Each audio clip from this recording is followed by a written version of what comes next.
Hello, hello. Hello, hello. Can you just confirm you can hear me there, Kay? Yeah, I can hear you, Reese. All loud and clear. Fantastic. I'll be recording this, by the way, just for your consent. You have my consent. It is granted. I think Alex will join us in a bit. I think Dan's going to drop in for the first half an hour as well. Oh, sounds good. Yeah, so we can cover off quite a few topics. And then, meet Alex. He's part of us now. Alex, just confirming you've got the push to talk thing going.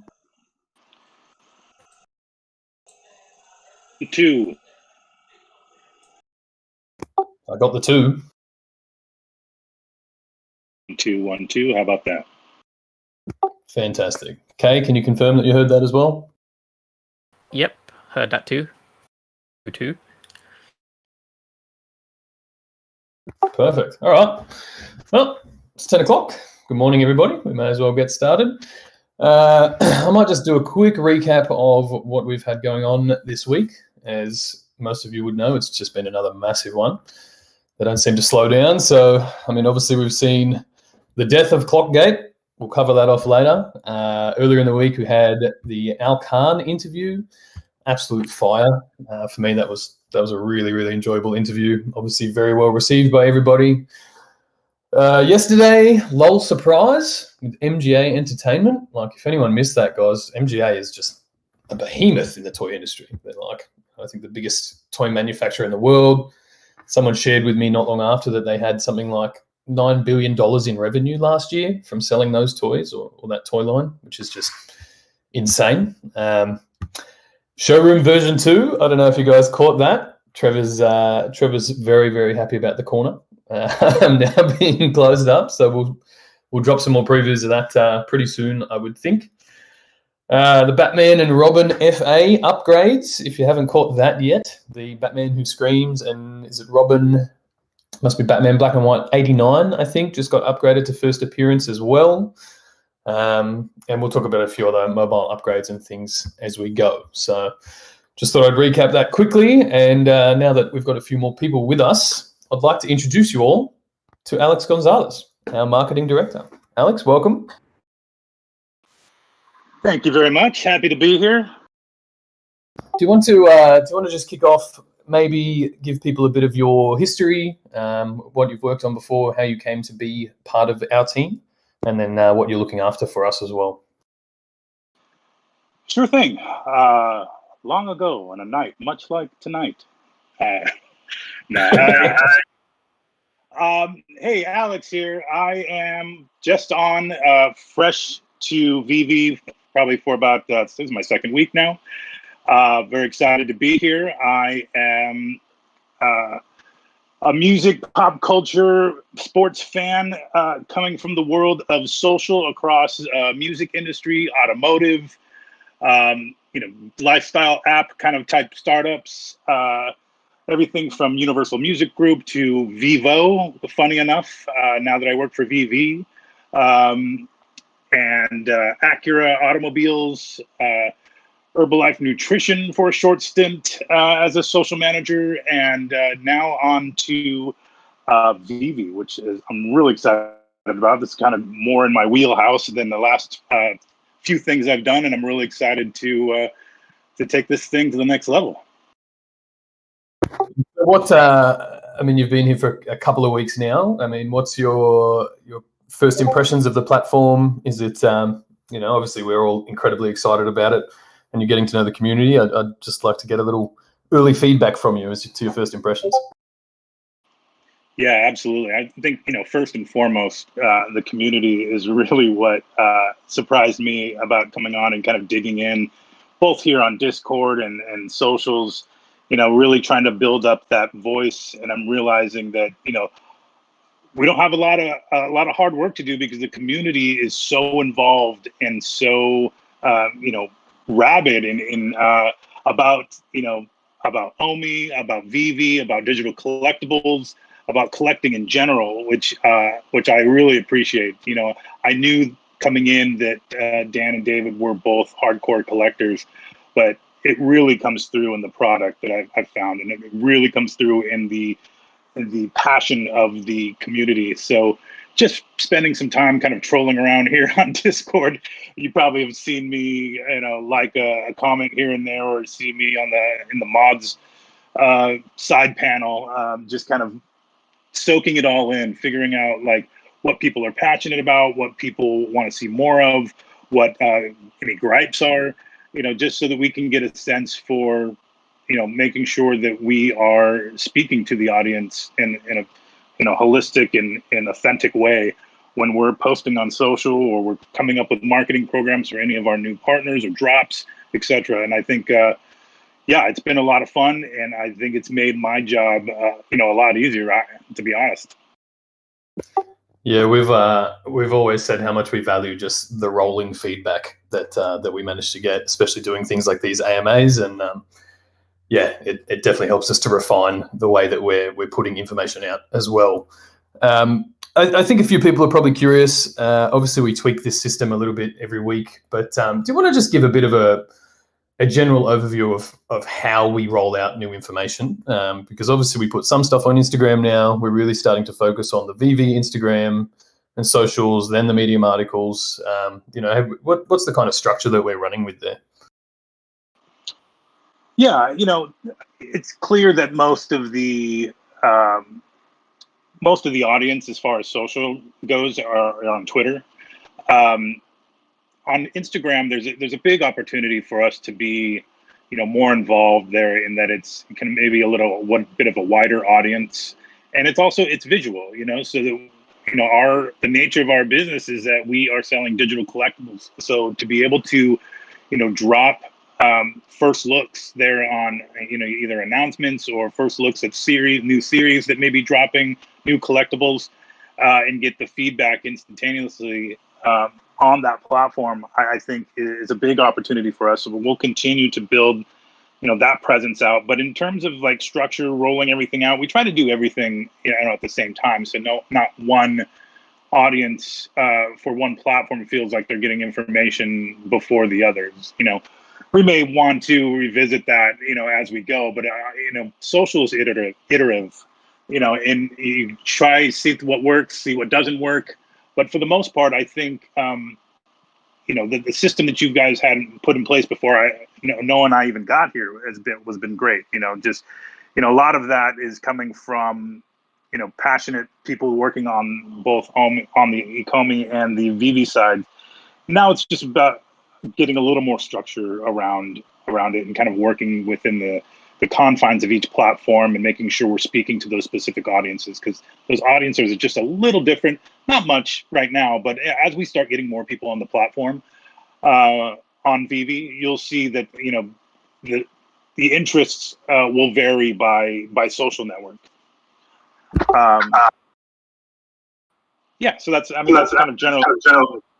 Yeah. So really what you're saying there is we're taking away the power from David Yu to leak all these videos. I've actually just had another word with him this morning about that. So we're trying to pull him in line, but he's a wild card.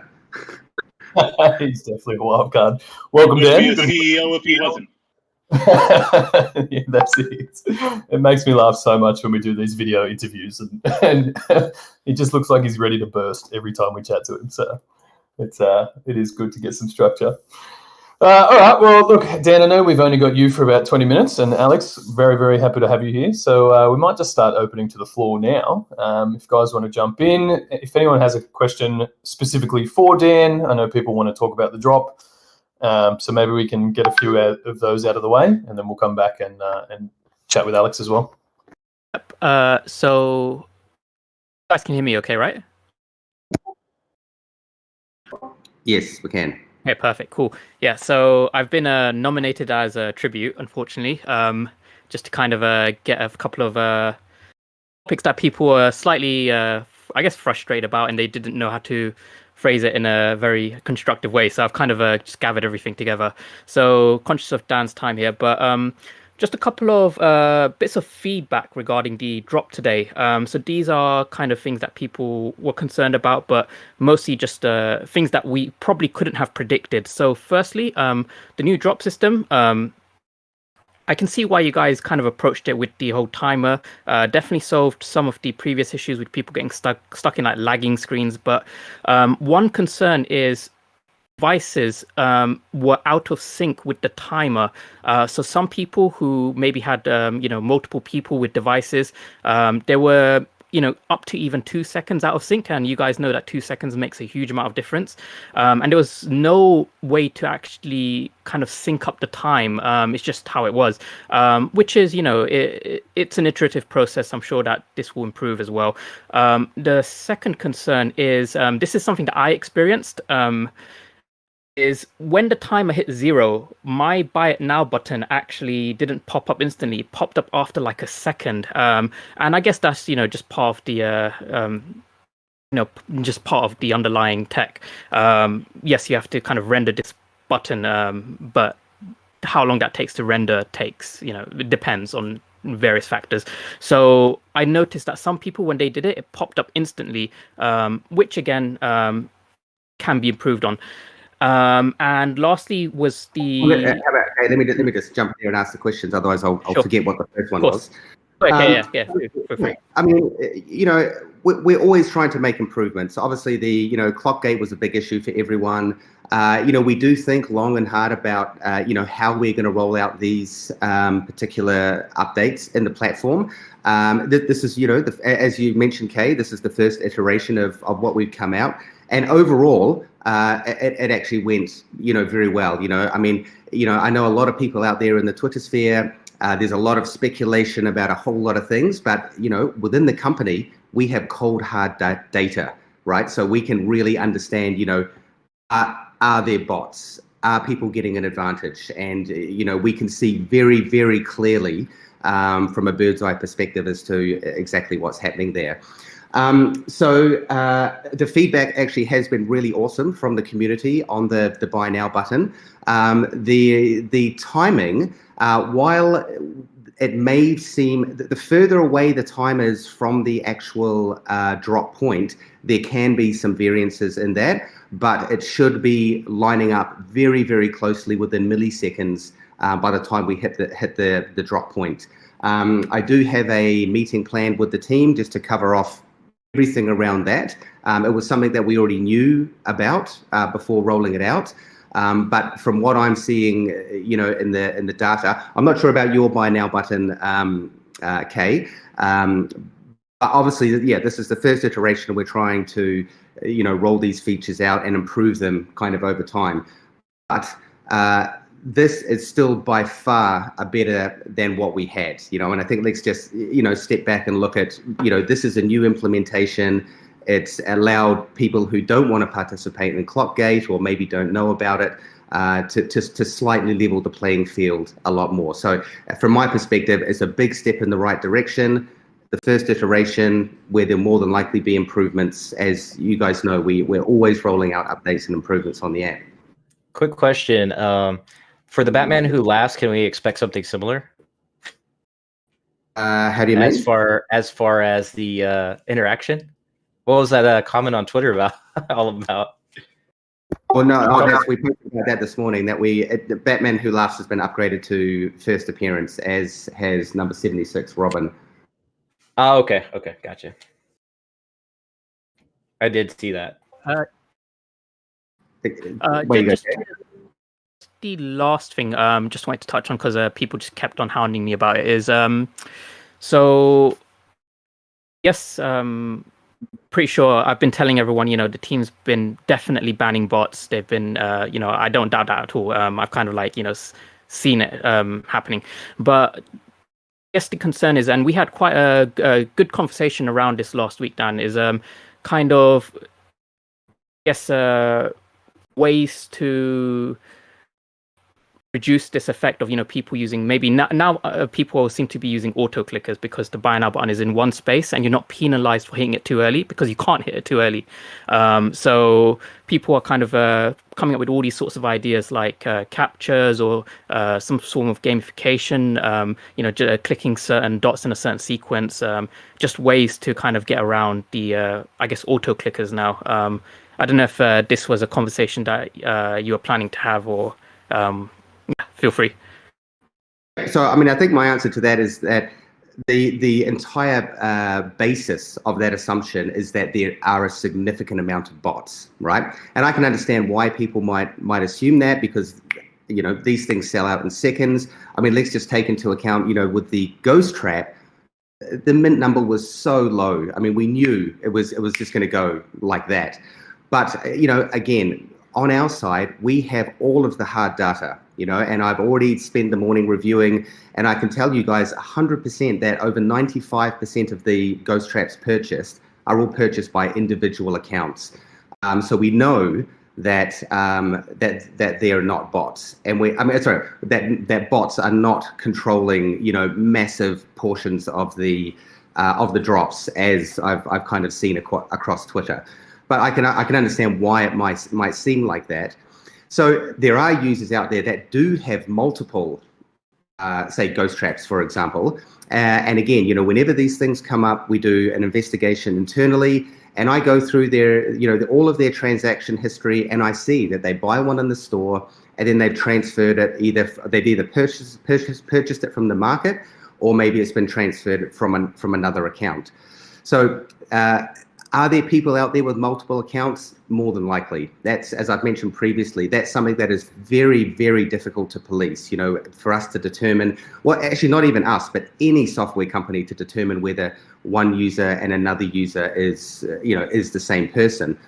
But on the bot front, as I've been saying, for the past couple of days on Twitter, that it is very, very minimal. And I think what happens is that, one video goes up or one post goes up in Telegram where, someone's selling 5 ghost traps, and it literally starts this spiral of, oh my God, Veve's completely controlled by bots.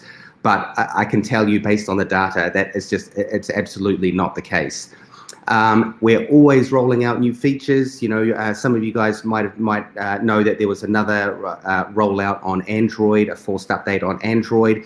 That was to put in another layer of protection against bots that we thought would be good to go out before the ghost trap, because we knew that was going to be very intense. So I think when asking these questions, Kay, is really about understanding the assumptions of where these questions are coming from, and we need to make sure that those assumptions are actually correct. Yeah, exactly. So I just essentially wanted the community to hear it from yourself as well, because I know you guys.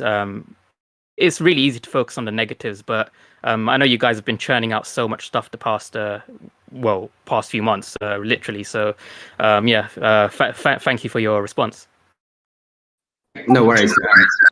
Sorry, I was just going to say, just on that, as a perfect example, I saw on Twitter this morning that someone offered Ray Fixie 500 ghost traps. There's only 1,700 or whatever for sale, right? Nobody has 500 ghost traps. But instead of someone actually stopping to think about that, people started to run with it and assumed that someone managed to get that many. Not even the best bots in the world could manage to get that many ghost traps. So sometimes I think people just need to take a breath and maybe really understand that for whatever reason, people will always try to stir the pot. And that's a perfect example of it. Yeah, I believe it was like $42,000 worth of ghost traps or something like that.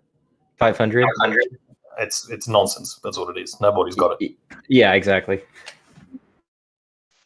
So I did have a question for Dan, if y'all have a second. Go for it. Glad to have you on. I watched a video with you and NFT Pirate the other day. Awesome interview. Awesome. Appreciate it, man. It means a lot. So it's 2 questions that I'll be real quick.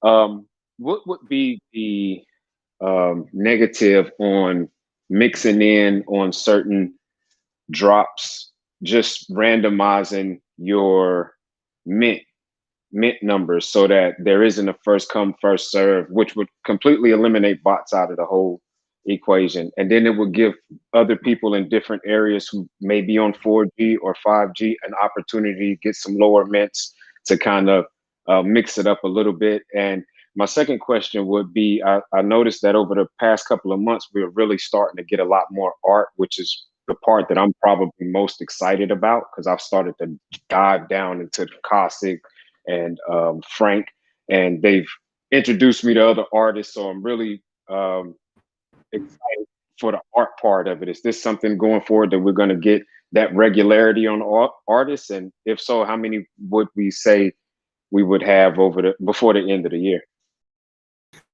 Yeah, great questions. Randomization, yeah, let me have a chat with the team on that one. That's actually a great suggestion. So we are actually making some further updates to our purchase reservation system at the moment.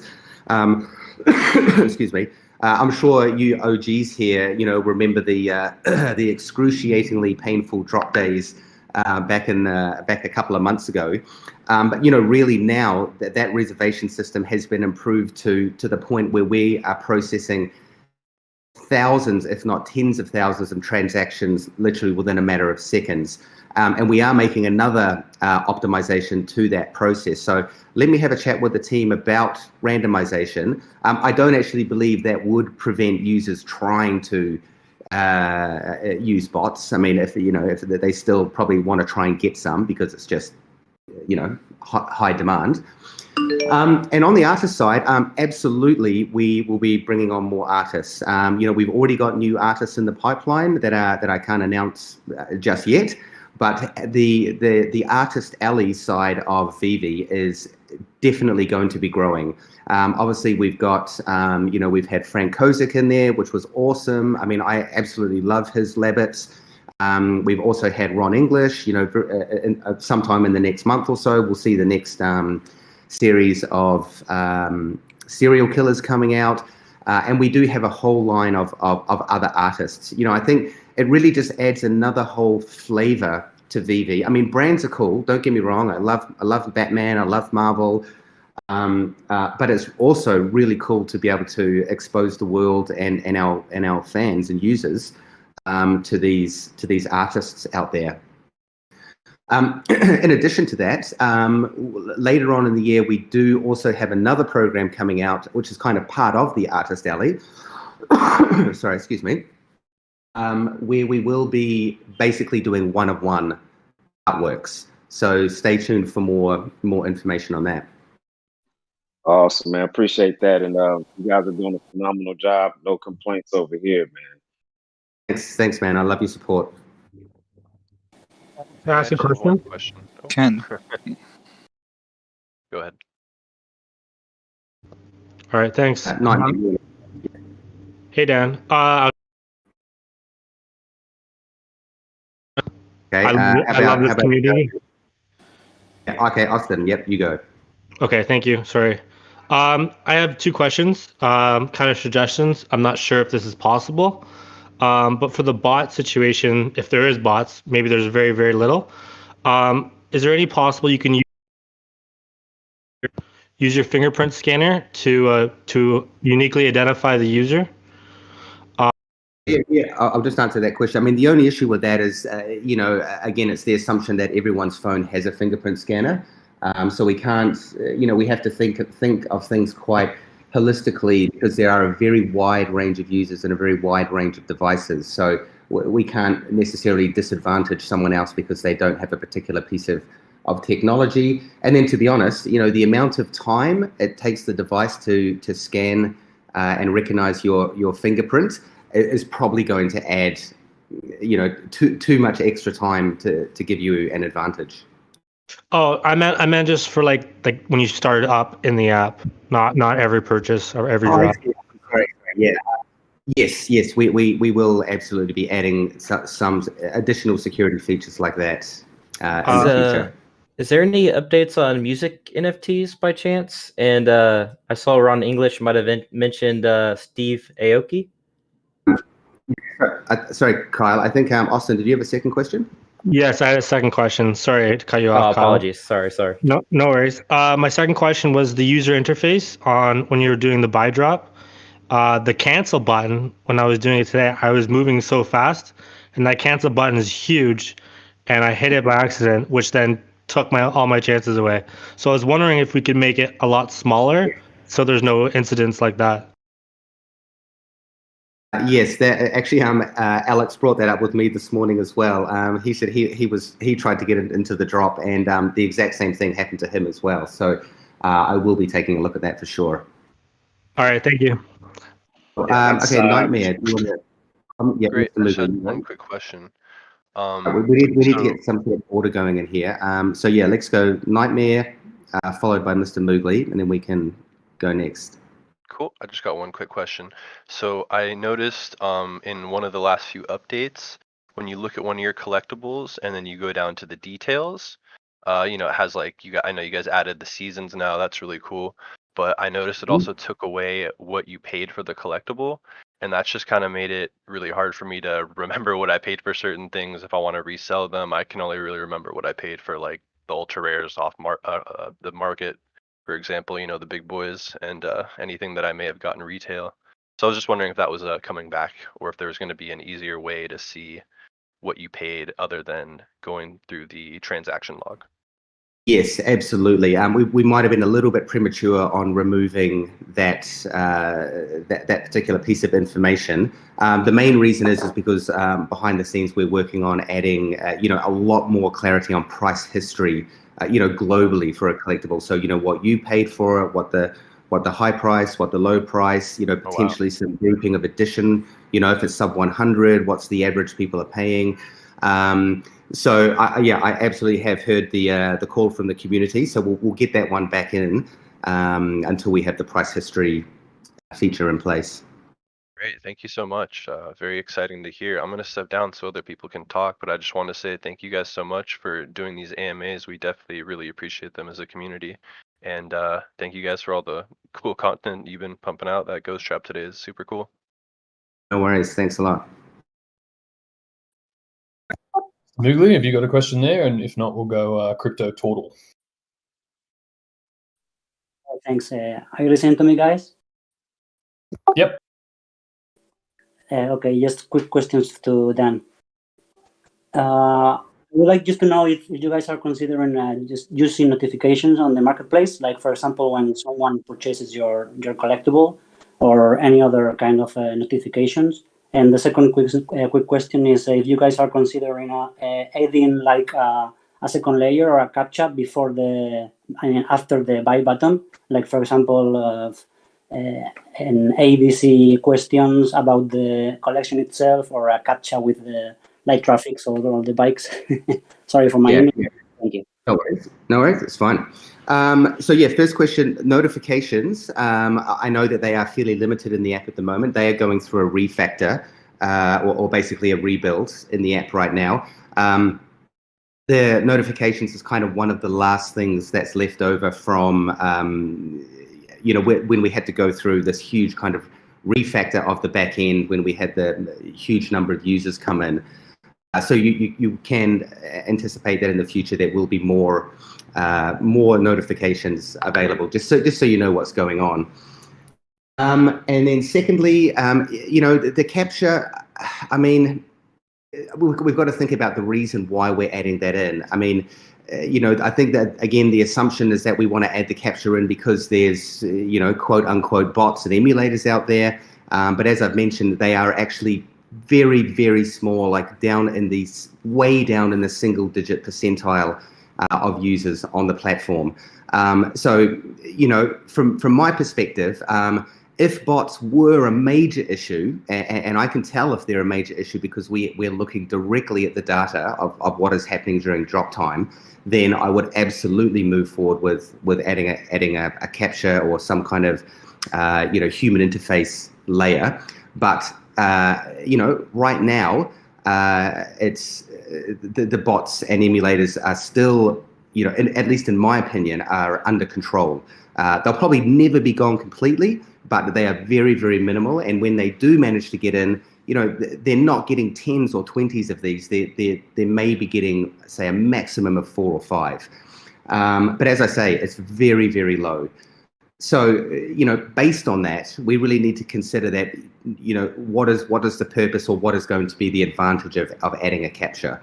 So, we do think these things through quite carefully. And at this point in time, adding a capture is not really going to add any added advantage. If that changes in future, I'm always open to, looking at what we're doing in the app to improve the experience.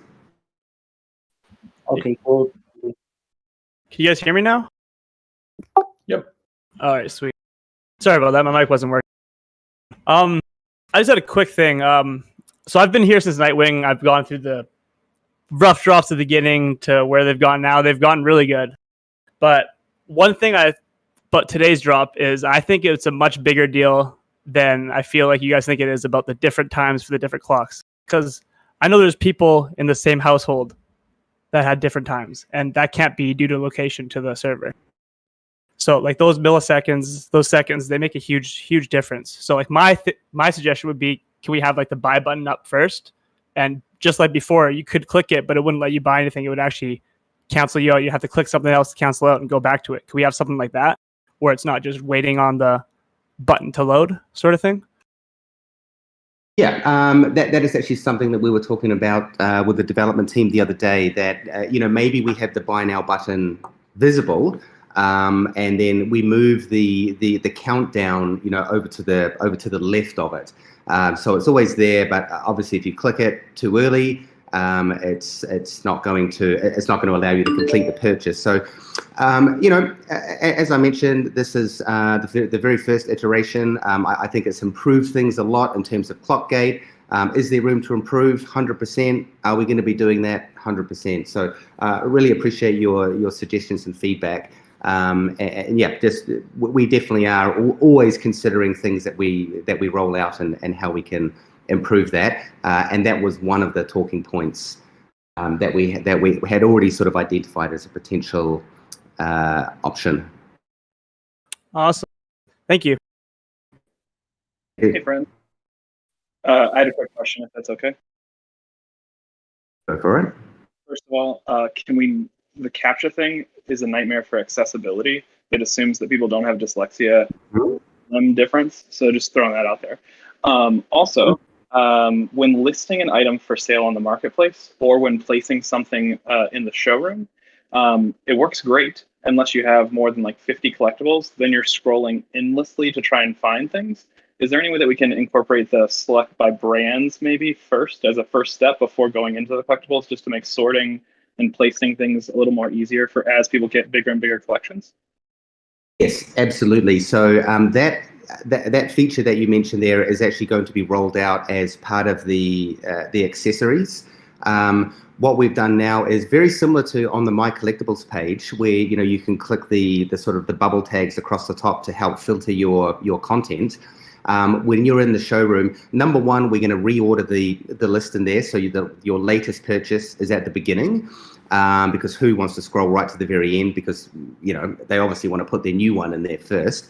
So that's the first thing we'll do. And then also in that little pop-up panel, when you're adding something into the showroom, we are also adding these sort of brand bubbles across the top, just to allow users to make it easier, as you say, Brock, to to filter down to find the content that you want.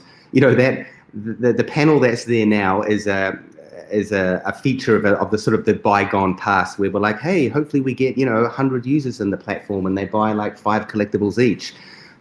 So yes, we're still playing a little bit of catch up on the huge number of users and the massive number of collectibles that people own. So definitely on top of that. So thanks for bringing it up. Yeah, perfect. Thank you so much. And did you just confirm indoor houseplants soon? Did I say soon? I'm pretty sure I'm careful with those words. Soon. Sorry, I just heard you say soon. No, I'm just kidding. Thanks, guys, as always. Thanks, mate.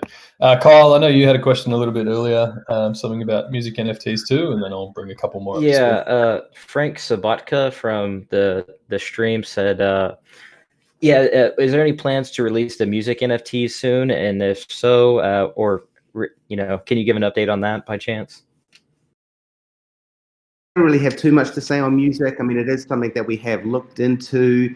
Yeah, I mean, it's on our radar for sure. We've been talking to people, absolutely.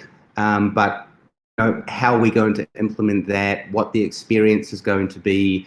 We're still kind of working through that. Gotcha. And is there any other 12 out of 10 announcements planned?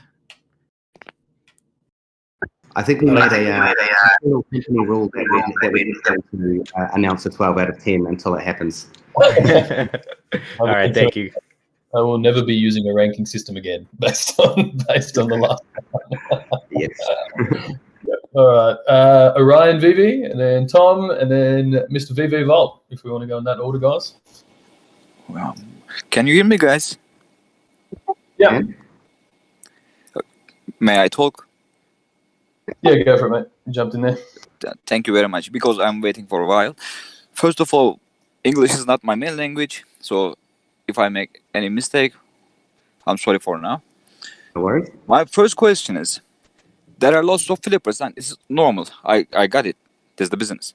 However, some people like me got some sets for a while, and then nowadays, because of Clockgate or another things, I don't know, maybe Lao Mint, we cannot get anymore. For example, me, I cannot get anything after April.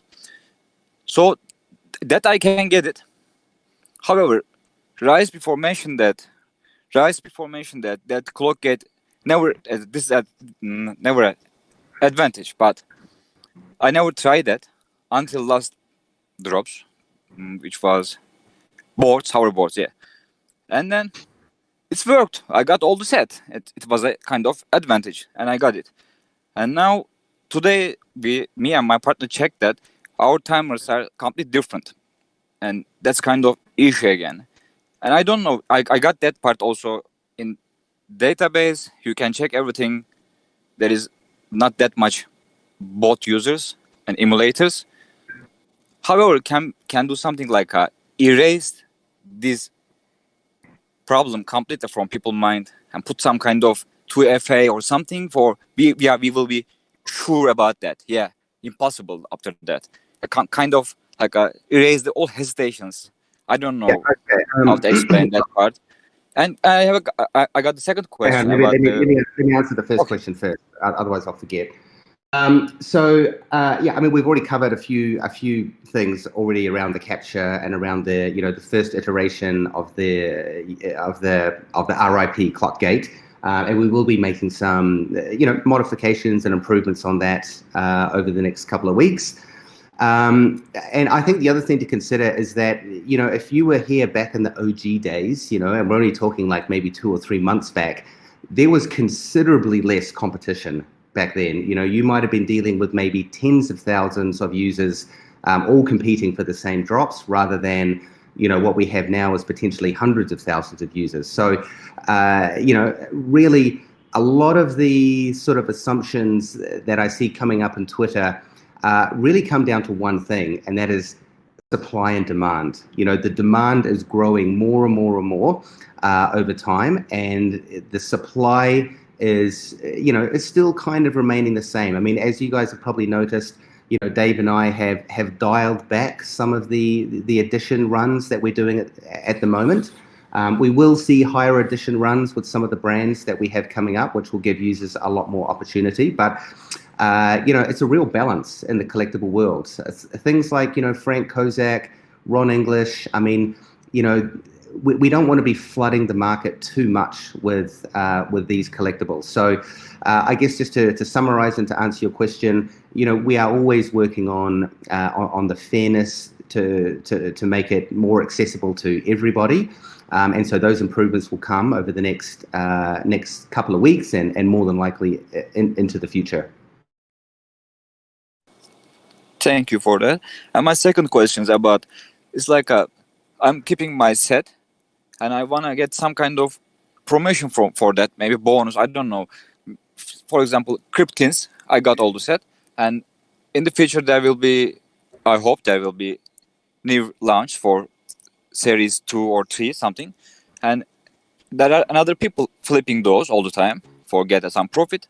I got that part also, but I'm a collector first of all, and then I want to see some benefit about that. Like, but I know the Master Collector program. I heard about that. I read about that. It's about like some kind of pay to win. So, in my point, no, it's not a pay to win.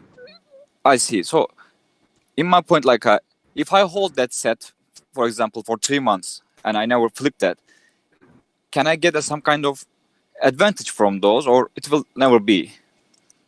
I mean, at the end of the day, there's a lot of different types of collectors out there. You know, you've got the flippers, you've got the casual collectors, and then you've got the collectors, you know, like myself and yourself, you know, who love to get the set. For me, the reward is having the set. You know, I mean, I've managed to get everything, and that's great. I've got that, you know, little badge on my profile, and in my showroom, I can display all of the collectibles in that entire set, and then I can brag to everyone else that, hey, you know, sorry for you, but I managed to get the full set. So, you know, for me, the reward is inherent in owning the set. However, within the Master Collector program, there will be some reward system around sets. Again, I'm not going to say too much about it now until we actually release our article on the Master Collector and how it's all going to work. But yeah, you know, we have to be very careful. You know, again, when we're developing these kind of features, we have to be very holistic in our approach, because there are only certain people that have the opportunity to own an entire set. So if we were to reward those people too much, it then gives, you know, a certain sector of the Veve community, you know, perhaps an advantage over others. So at the end, it comes down to you own the whole set, and that is the inherent value of what it is.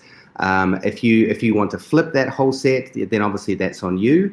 So yeah, I mean, in summary, there will be a small advantage to holding a set, but again, we can't be too unfair on other users who potentially can't, are not in that position. Thank you very much for all those answers. Have a wonderful day over there. Thank you. Well, Hi, Dan. Hi, Reed. Hey, mate. Go for it. This is Orion. Been listening to you guys forever. This is my first time actually coming on to ask a question. I just wanted to make an observation and then a question. The observation is I noticed that if I have my Notify Me on set, that the buy now is delayed by a couple seconds in order for it to refresh the Notify Me. So what I tend to do is I do Notify Me, put it into my wish list, and then take the Notify Me off so the buy now shows up right away. So I think there's a delay with the Notify, and I just wanted to share that because I heard Hello K say he had some issues with that. The second thing is I was wondering, could you elaborate a little bit on the 2.5% that is charged in the secondary?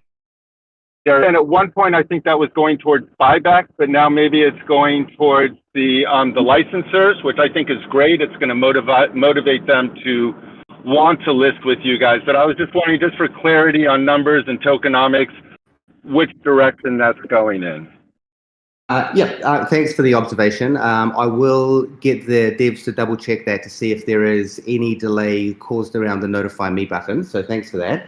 Now, with the secondary market fee, it's very straightforward. It's basically 2.5% of the value in Omi gets burnt. That is all on the Veve side. Right now, we haven't introduced any licensor royalties, although that will be coming in the future. So it's actually just very, very simple. 2.5% transaction fee gets removed in gems, and then 2.5% of the Omi value gets burnt. Perfect. Thank you very much. And thanks for being here, by the way. This is great. I really enjoyed listening to these, and I'll step down. No worries. Thanks again for your support. Thanks, mate. Tom, if you want to go, and then Veve Vault, and then we'll probably say goodbye to Dan, I would think. Yeah. Hey guys, how you going? So I just really had a question just around the accounts. So you can see after the drop that there has been a number of messages sent on Telegram groups of guys that have like 5 on sale, and then you can see that there have been lots of kind of cheap multiple accounts. So I'm just thinking, with KYC potentially coming with the money transfer side, could that potentially be incorporated into maybe the account creation side as well? So there is kind of like that, similar to like an exchange where you have to, have your identity verified before you kind of make an account. I just feel that could be potentially helping bring those numbers down of one person that has multiple accounts that just sweeps up. Yeah, and like I said earlier in the conversation, while there is a portion of the community that might be setting up multiple accounts, it is very minimal. What in terms of the I just had an email notification come in there. Just remind me the question was about again. So just really on, I know you're looking at bringing in KYC with yes, that's right. Yeah, money transfer license. With KYC, the real issue with having KYC at the point of account creation is basically that it's a real barrier to entry. I mean, anyone in here who's in the crypto game that knows about, that knows about signing up to an exchange, they all are very aware that you need to sign up with KYC, you need to do a photo of your passport. But if you're an average collector or an average user, that can be a real barrier to entry. So it's more than likely not something that we're going to introduce. Okay, that's all good. And I love the work, by the way. The Al Khan interview is just brilliant, and obviously the Marvel announcement as well. It's hopefully really good days ahead. Yeah, thank you. All right, last question. Hey, can you guys hear me this time? Yep. Awesome. All right, I do have a question myself, but I have a couple questions from the voice chat discussion channel. Doyle wanted to know if you guys are going to have a virtual or physical presence at the October's Comic-Con that's coming up. Still deciding on that one. So yeah, watch the space. Okay, I got it. And then there was another guy in the chat who said that he's been locked out of his account for a few weeks now, and he got an email from somebody from Veve on Friday saying that they're investigating, but he hasn't heard anything back yet, and he was hoping we could ask him about that. Maybe you guys would have an update for him. I'm not even in the support kind of team, so there's really not much I can say without any details. But if his account's been investigated, there'll be a reason around that, and they just need to take their time. We are very, very strict on our terms and conditions, and if it looks like someone is trying to abuse the system, then yeah, your account's going to get investigated, and we do that for the protection of all of our users. Yeah, that makes perfect sense. Okay, I have one question. It's more of a comment that you guys could maybe take back to the developers. So when you're transferring an NFT to another user, that search function right there, it's pretty bad. Like, for example, if I'm trying to transfer to a user named Phoenix with 2 X's on the end, and I type her name in, you cannot find it. If I try to send it to a guy named The Real Rick Ross and you type his name in, you can't find it. But if you go letter by letter, when you get to the I, his name is like 4th down on the list and you can click it. So there's no scroll bar and the search function doesn't seem to be working properly. 100%. That is actually already a known bug, which is in the pipeline at the moment. I'm not a developer, but something to do with the search indexing in the back. But yeah, we're on it. Thanks, guys. No worries. Just on that, I always kind of suggest to people, like, you can always screenshot your QR code and send that across if that's the easiest way to populate it on your end if you're trying to send collectibles to other people too. And Dan? Yeah, I'll probably do one more just quickly. Okay, sweet. Let me bring one more up.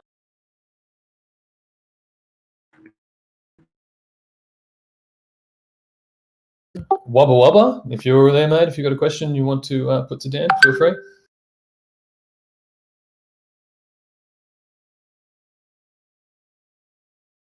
May need to unmute your microphone if you can hear us there. Or...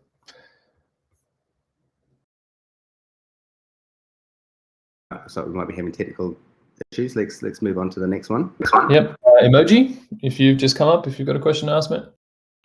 Hi. First, I just want to thank you guys. You guys are great with everything that you're doing and just being here for us and to answer questions. I kind of have a question because, I love the app. I love the features.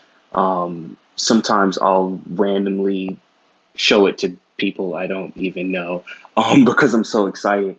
But one thing that kind of like I was wondering if would be worked on is a lot of times when I show it to other people, because they're unfamiliar with like the way AR works, they may like act as if it was a typical app where they expand it or touch things and move things. Basically, I was wondering if like a lock feature is anything that would be looked at, because a lot of times like I would show it to people and then all my collectibles would be moved around before I could tell them to stop. Yeah, I'd have to have a think about that one. I mean, it's quite a big feature. So, you know, whenever we assess these kind of features, it really comes down to, you know, how much of the community it's going to impact. And so just so I'm correct in understanding, you're saying that you'll let someone go into your showroom and wander around, and then they mess everything up and then give it back to you, and you're like, oh, you know, thanks for that. Yeah, pretty much. Yeah. Yeah, to be honest, I haven't really come across that yet.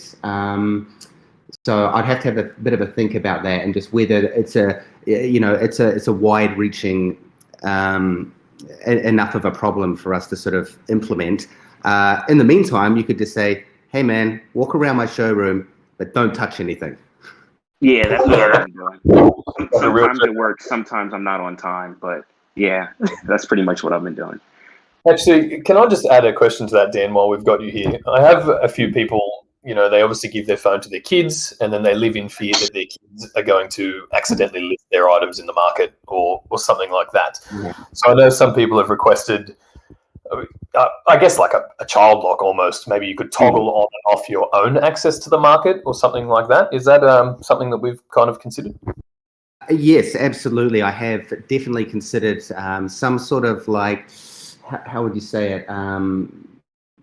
Like limited access kind of feature in the app, where exactly as you say, Reese, you may be able to go and toggle on like kids mode or limited access mode. And actually, to be honest, you know, just to the point that Emoji was saying, that is something that we could potentially look into that as well.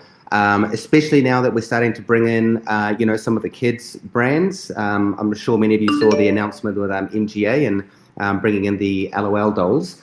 It's more than likely that we are going to see a lot more parents and kids interacting with the app together. So yes, I will add that one into the ever-growing backlog of awesome features to add.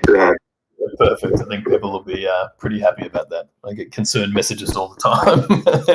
and just saying, don't give your phone to the kid never really works. So. Yeah, absolutely. All right, guys, on that note, I better jump back. Work is pressing. But yeah, honestly, thanks again, everyone, to jumping in here. I mean, I'm always just so grateful, you know, 200 plus people coming in every week just to hear us talk. Alex, sorry, I hogged all the limelight. Didn't mean to. I'll bounce out now. But the rest of you guys have an awesome day. And yeah, stay tuned for next week's drop. Thank you, good sir. Really appreciate it. And yeah, guys, while we continue, and we have Alex here, let's pepper him. Who's got questions about marketing? Let's get to know him. I hope you all are really ready to talk about the finer points of Mexican food and 70s funk music. That's why I'm here. Now we're on the topic. What's your favorite meal, my friend? Well, being of Mexican descent, comfort food for me is Mexican food. So I live in Los Angeles, which means I have access to a great breadth of Mexican cuisine, namely tacos. So I think I'm going to have to go with tacos. I mean, it's an easy, simple answer, but it is the tried and true winner of the greater Mexican cuisine. It's hard to argue with. It is hard to argue with. Thank you for that insight. Guys, if anyone's on the floor, I believe, maybe a question for me or Alex, and then we'll go from there. Yeah, I got a quick question. Yeah, as far as the marketing, when can we expect it to kind of fully, you know, launch? I know I realize there's like YouTube ads and that thing going, but can you kind of tell us a little bit more detail about like kind of what you're going to be over and things like that as well? Yeah, sure. I mean, you know, obviously I can't go into specifics when we're going to launch specific campaigns because they may be around, you know, either new IP or, you know, certain announcements that we have coming up or, you know, drops that we're trying to plan for a specific time in the future. But yeah, I'm going to be leading all of the, you know, branding, marketing, tone, voice, you know, cadence of social posting, and then, you know, eventually into larger kind of scale marketing programs, such as, like you said, paid marketing on either social or YouTube. Hopefully we can have some larger kind of partnership type deals. Those are all things I'm still trying to kind of wrap my head around. I think one of the things to note is that we do have some pretty exciting stuff coming up that we will be looking to kind of cast a wider net for in terms of bringing people onto the platform. And the reason why we haven't kind of like pressed start on the marketing button, so to speak, is that, we've had, one drop a week, maybe 2 drops a week, and they sell out instantly. So, we want to get to a point where we have plenty of IP and plenty of drops happening at a regular clip, so that we are not driving people to an experience where they can't buy anything at retail and have to, buy something aftermarket. I think there's a lot of excitement from the current community, and I love that. And I think there's really what's going to make this exciting for people that are new to the platform as they start to integrate into the community. But right now, we don't want to just pull a bunch of levers and get a bunch of people on the platform and there's nothing to buy. Yeah, and Taps Trades was asking kind of in the stream here, can we expect it like after Comic-Con, or like as far as the marketing, button to be pushed? Well, I don't want to call it a marketing button. It's definitely not that. There's some careful planning that's going to go into IP specific campaigns and things like that. But yeah, around Comic-Con-ish, I think is a good kind of marker to put in the ground in terms of where we're looking to, get outside of just organic social. Yeah, absolutely. Gotcha. Thank you. Thanks for answering that question. I got a question for Alex. Shoot.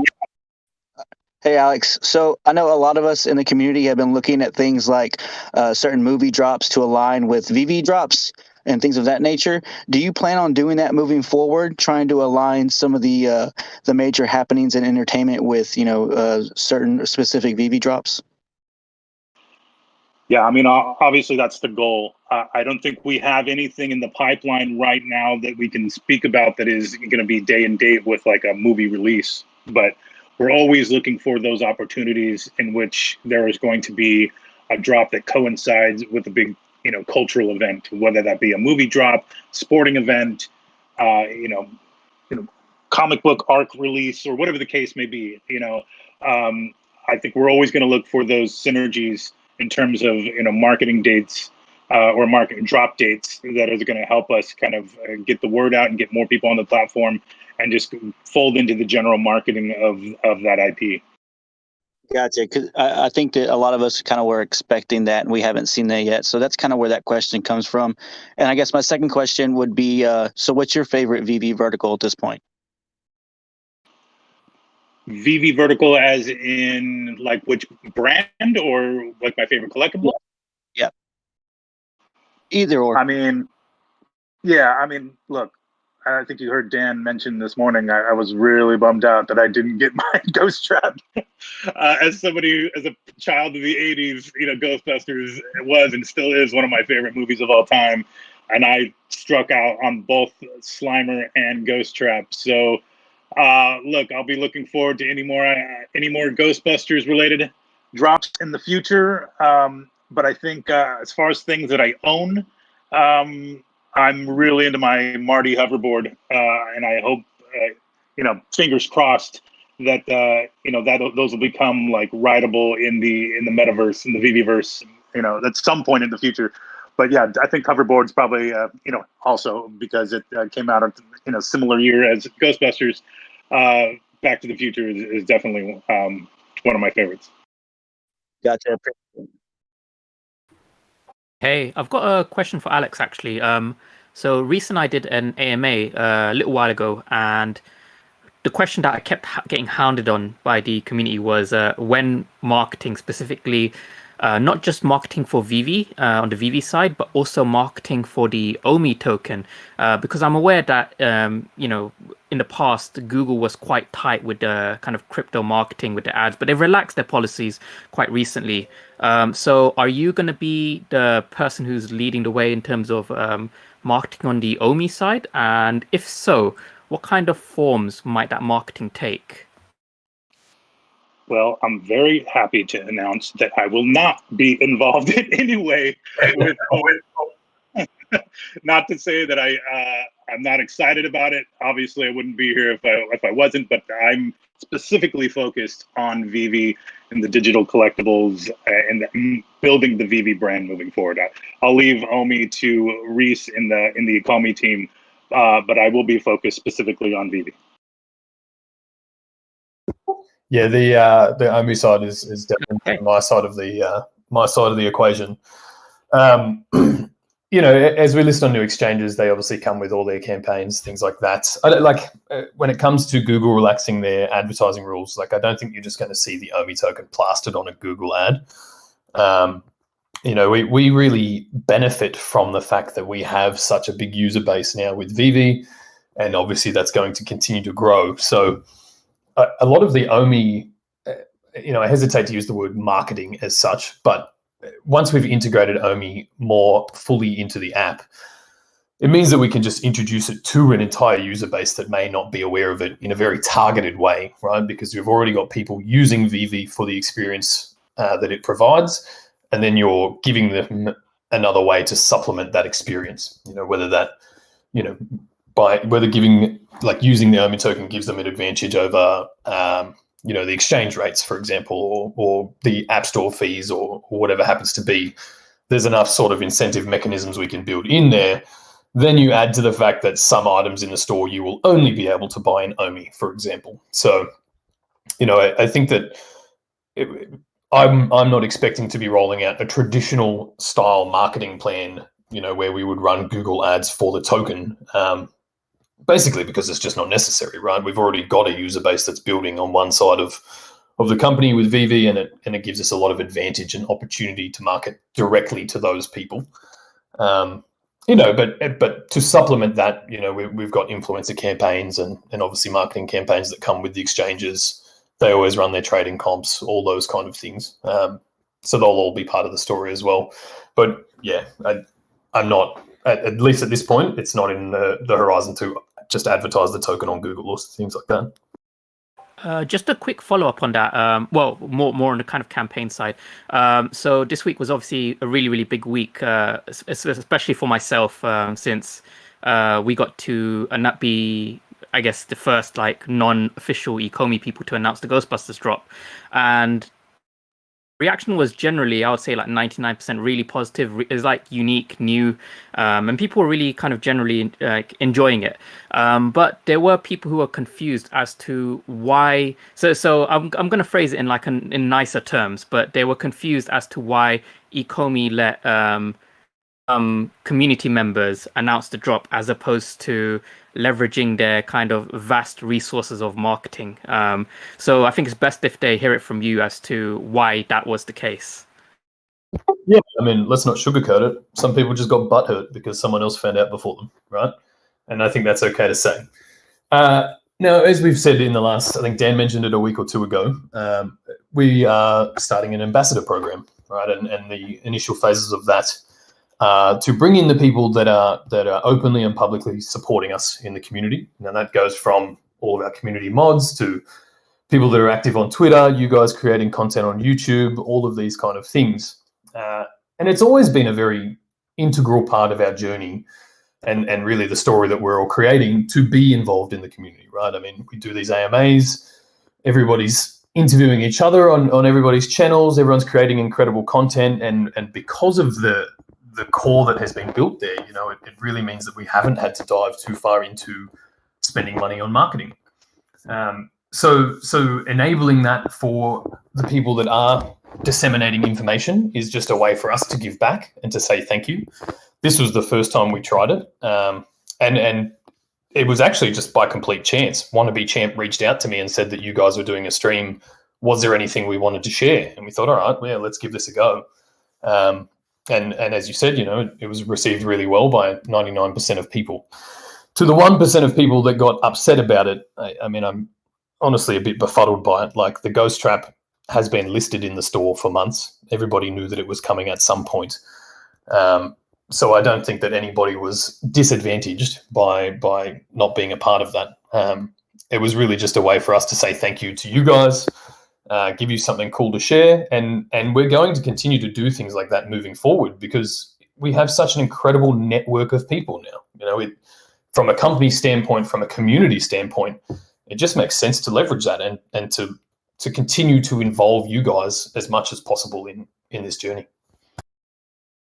Thank you. No problem at all. Who else we got up here? Someone got a question for Alex while we're here, I believe. Yeah, or I got a question if nobody does, or I believe, do you have a question? Yeah, I just wanted to know what type of marketing strategies you guys have in plan, if you're able to share. I know you can't mention any sort of celebrities or influencers, but what would be like a type of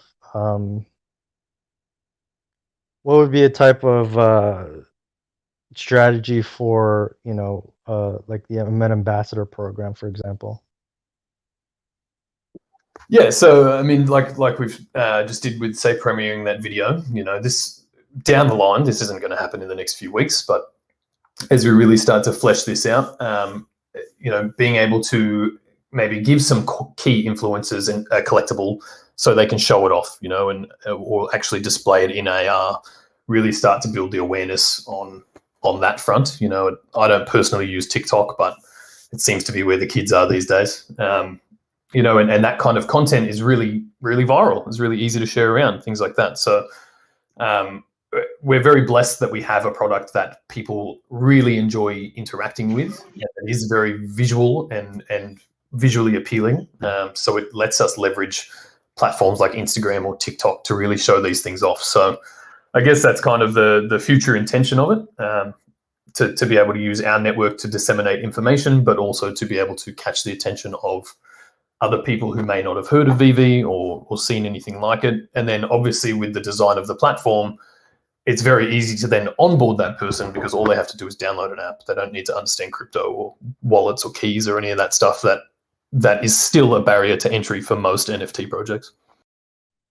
Is there any plans to use any celebrities in any of the marketing anytime soon, or is that somewhere further down the line? I'd say further down the line, for the same reason that we haven't pushed the proverbial play button on the marketing. There's no point having a big name celebrity promote the app or something and then have these users come in and not be able to do anything. So I think that all comes down when the system is more refined and we have more content available. Okay, Yeah, to that sense. point. Thank you. Sorry, can you hear me? Yep. Yeah. So to that point, yes. I mean, we're always going to look for those opportunities where we can have synergies with, whether it's celebrities or well-known influencers or the artists themselves of the actual digital collectible. It's always going to be part of the plan in rolling anything out that we have on the platform and the drop schedule.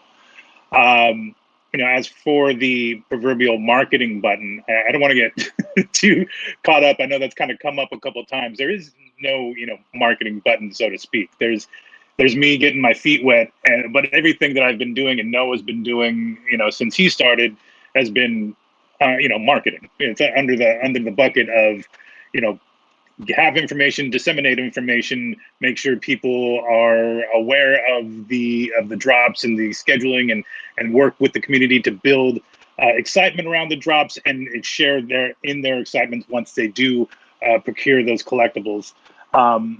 Continuing to build out that presence across all social platforms is really kind of the short-term project or priority for me.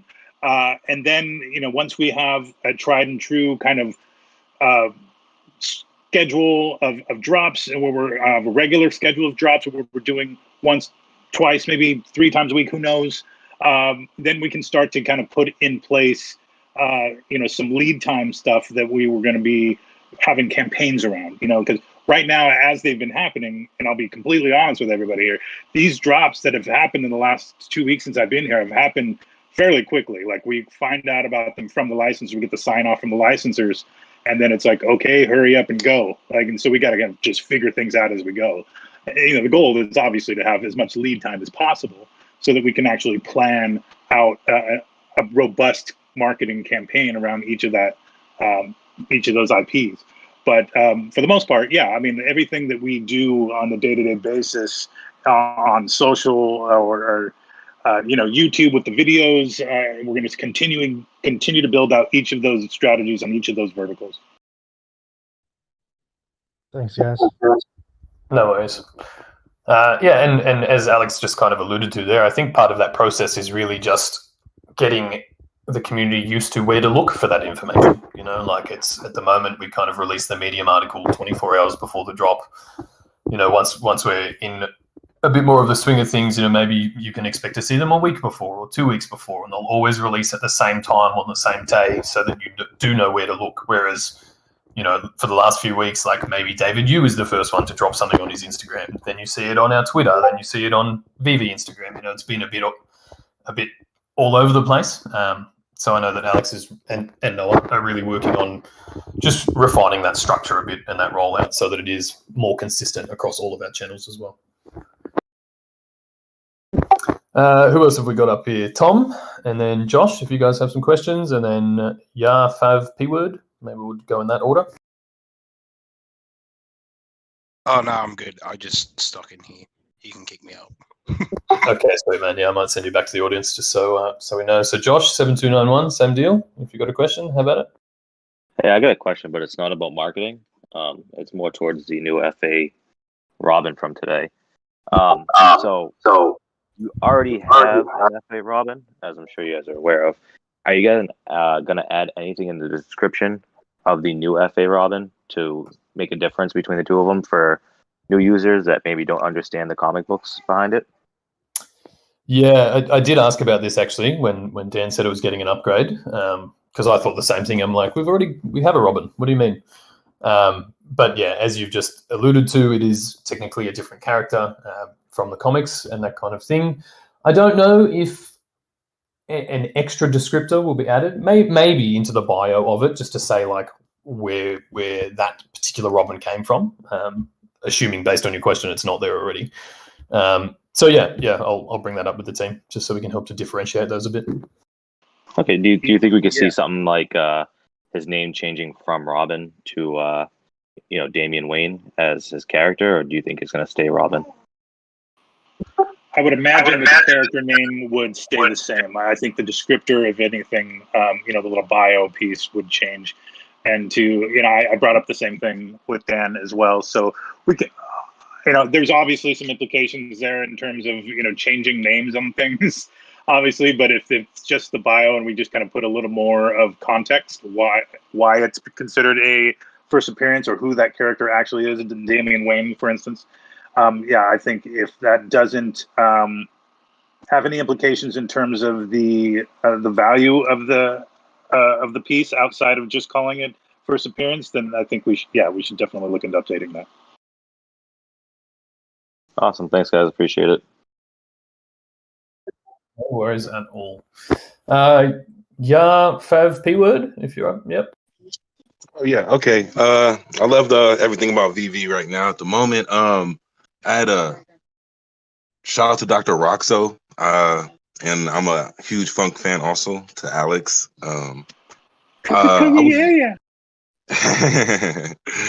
Okay, when Death Clock then. I was wondering when would Veve actually put out their first collectible from their department in development? Like, do you guys have a Veve man in the cut, or is it going to be like a table? I'm going to buy the table if that's the first thing you guys put out, but I was just wondering, did you guys have a timeline for when you guys could put out your first product? It's actually just going to be my face floating around. No real timeline. The intention isn't really to put out our own branded products. Oh, sorry, Trevor's just messaged me. Trevor's face too. He can be a collectible too. The intention is obviously to showcase and highlight the IP of these licensors. There will be unbranded things like the accessories, stuff like that is available. It is in development right now. The first thing is to roll out the next version of the showroom, and then I think Trevor is really trying to refine the ways that the accessory system will work. I think I've heard him describe it as building it in or something like that. I might even see if he's around, if he wants to jump in and answer that question for you. But yeah. Look, we've talked about some Veve branded type stuff, maybe the Veve logo, some other bits and pieces, but I don't have a timeline on that kind of thing yet. I'd like to go on record and request an Alcon bust for the as the first Veve collectible. I think we can submit that. That sounds great to me.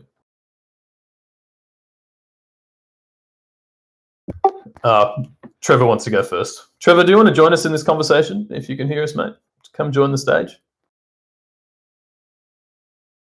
And in the meantime, Wubba Wubba, if you got a question. Yeah. Regarding marketing, I just want to say I love the way you guys interact with the community. It's perfect. So don't take anything away from that while you introduce new marketing strategy. In terms of the question, it's about listing NFT under Omi. Is there any concern in regards to the volatility of Omi? Let's say if I list it, especially under auction for 10 Omi, 3 days later, Omi may be $20 more or $20 less. Is that going to be a problem, or it's list under your own risk thing? No, not really. On one hand, I think we've really talked about, at some point you'll be able to choose the duration of your auction, which would minimize any sort of price fluctuation. But ultimately, you're transacting peer-to-peer, so it would be up to you to set what Omi price you want. Now, if the dollar of Omi goes up exponentially, then it would be up to you to maybe list at a lower price in Omi if you want to sell that collectible.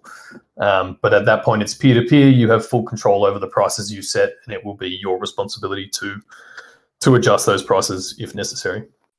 So is it going to be, I want to list $20 worth of Omi? Is that the case? No, you list in an Omi amount. So you may list for 1,000 Omi, and because you're transacting in Omi, that doesn't change. It's only the dollar value based on the spot price on the markets that would fluctuate. But in terms of an Omi transaction, 1,000 Omi is 1,000 Omi. Got it. Thank you. And if I may, can I ask another question regarding auction? If the bidder that won the auction doesn't pay after 1 day, is there any way you can add, for example, give the second bidder an offer to buy it? Yeah, so I think the next phase of the auction upgrades to roll out is an escrow, where to place a bid, you actually have to put, say, 10 gems into an escrow account, right? Anyone who wants to participate in the auction has to contribute 10 gems. If you don't win the auction, you get your 10 gems back. If the person who did win the auction doesn't pay, then whoever was selling it will at least get that 10 gems.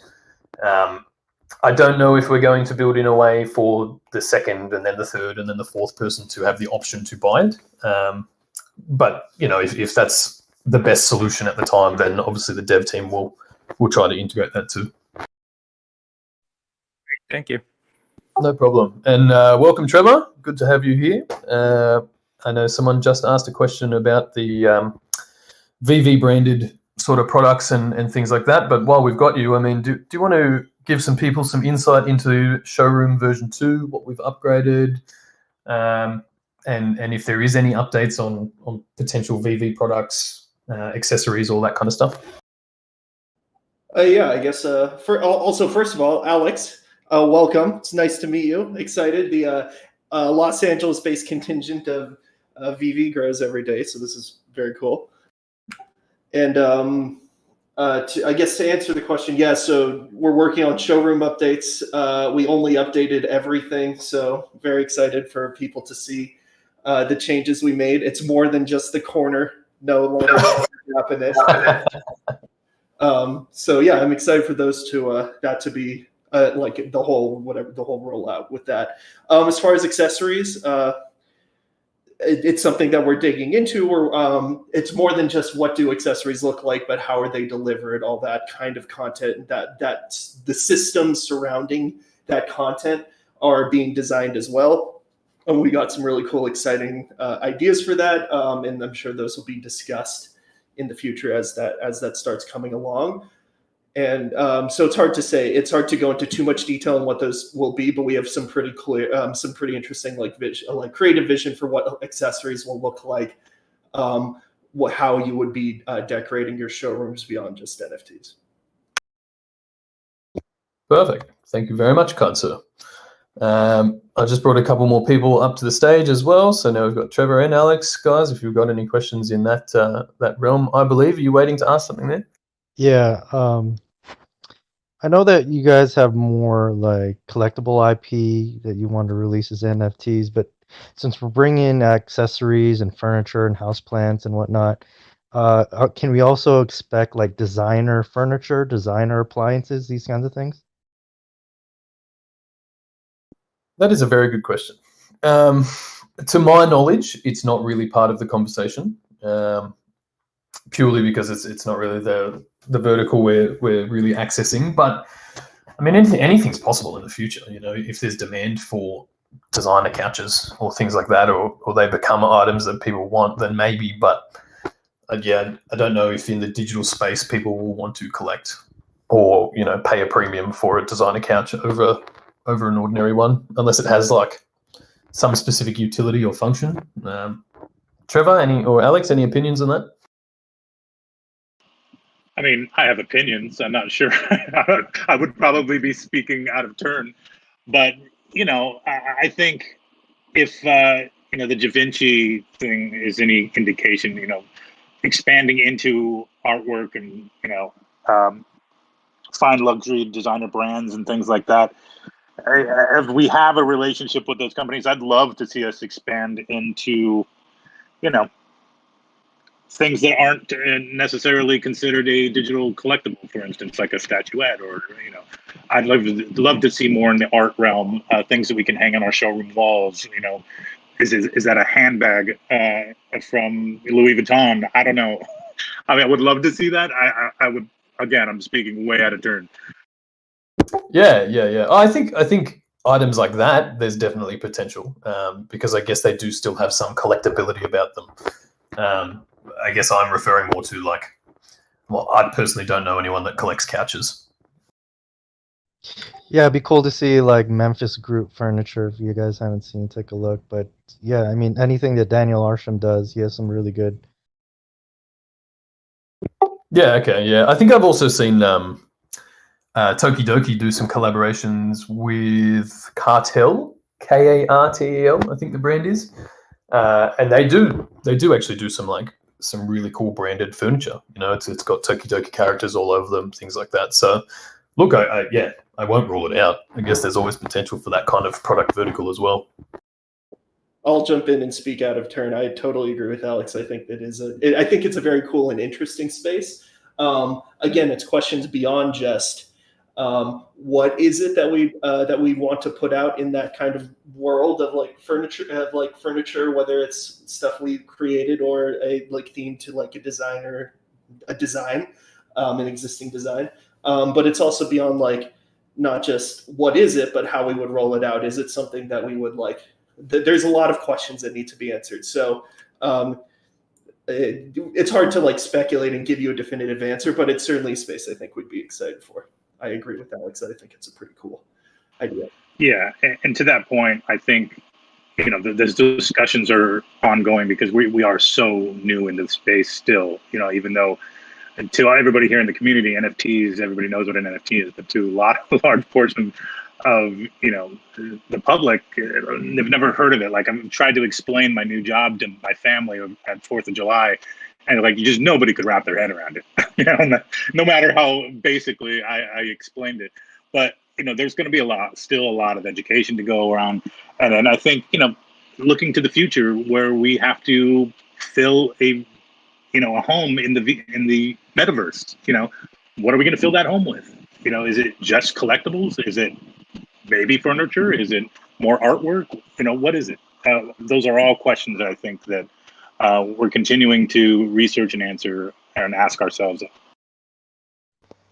Yeah, Hey, quickly, guys. just to finish off, yeah, additional to that, like if you look at the Supreme collectibles, they have very arbitrary objects, whether it be like punching bags, matches, tables, wrenches, and I'm sure these are things that people would still want to buy in the virtual world. So something to consider, but thanks for letting me know. Appreciate it. Yeah, no problem. Yeah, and look, as these two have just said, I think that will continue to evolve as people's awareness and comfortability in the digital space continues to evolve. I think we all agree that that's where we're heading. That's where the world is heading. So yeah, I'd say that it'll continue to be built in as we go. Who else have we got up here? Austin, I know you've been waiting. If you want to jump in, and then Alt Crypto King, if you want to go next. Yeah, I have a question.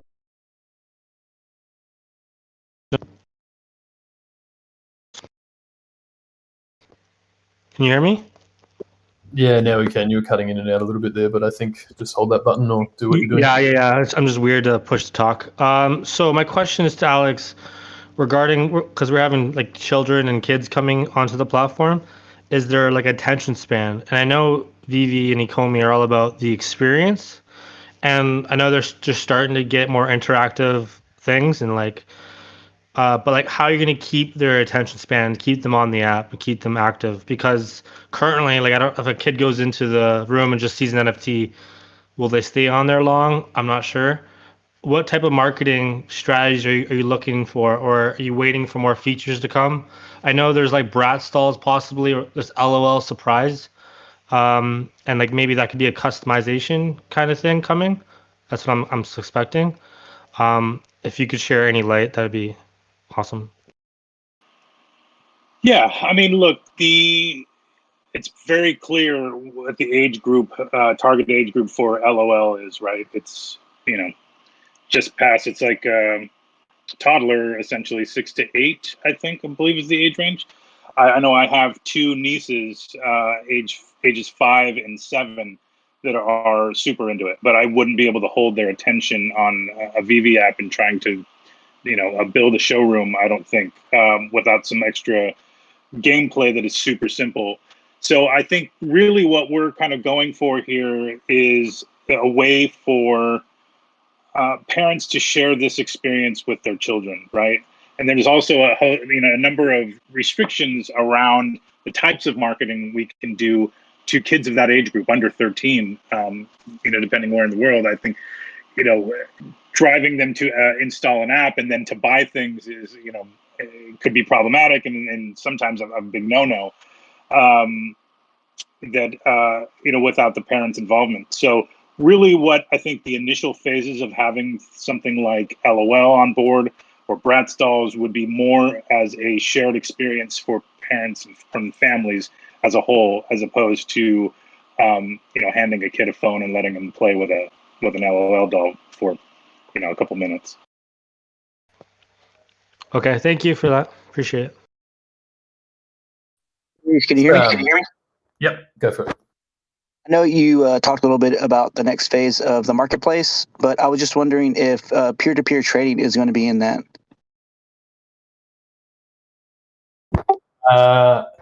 Not initially, no. So that the next phase I'm talking about, there's an article on the Ecomi blog that talked about the Auction Overhaul. It would have been the last time when we updated. There was, I think it's now, if you're a new account, you can't participate in the market for the first 72 hours. And that's also when we implemented the punishment that if you didn't pay, then you were locked out of the market for 72 hours. So the next phase of that rollout is the gem escrow thing. So at least if someone doesn't pay, you're not completely disadvantaged as a seller.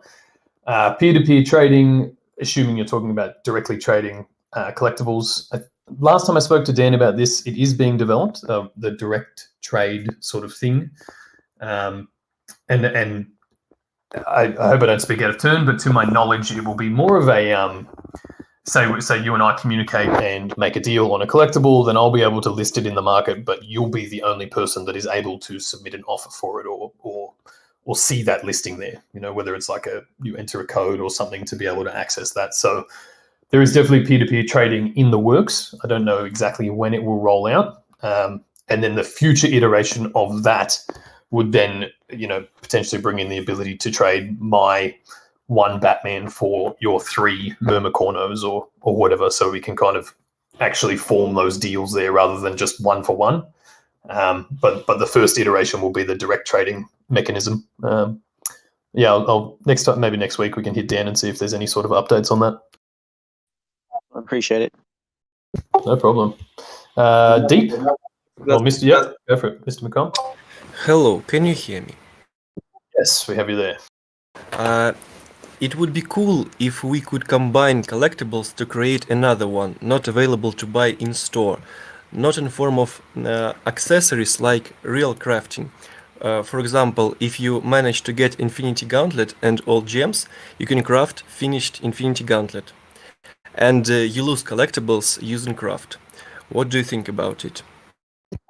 Yeah, absolutely. This is actually something that Immutable X can enable. And from a contract point of view, normal ERC 721s, that's the contract standard for a normal NFT.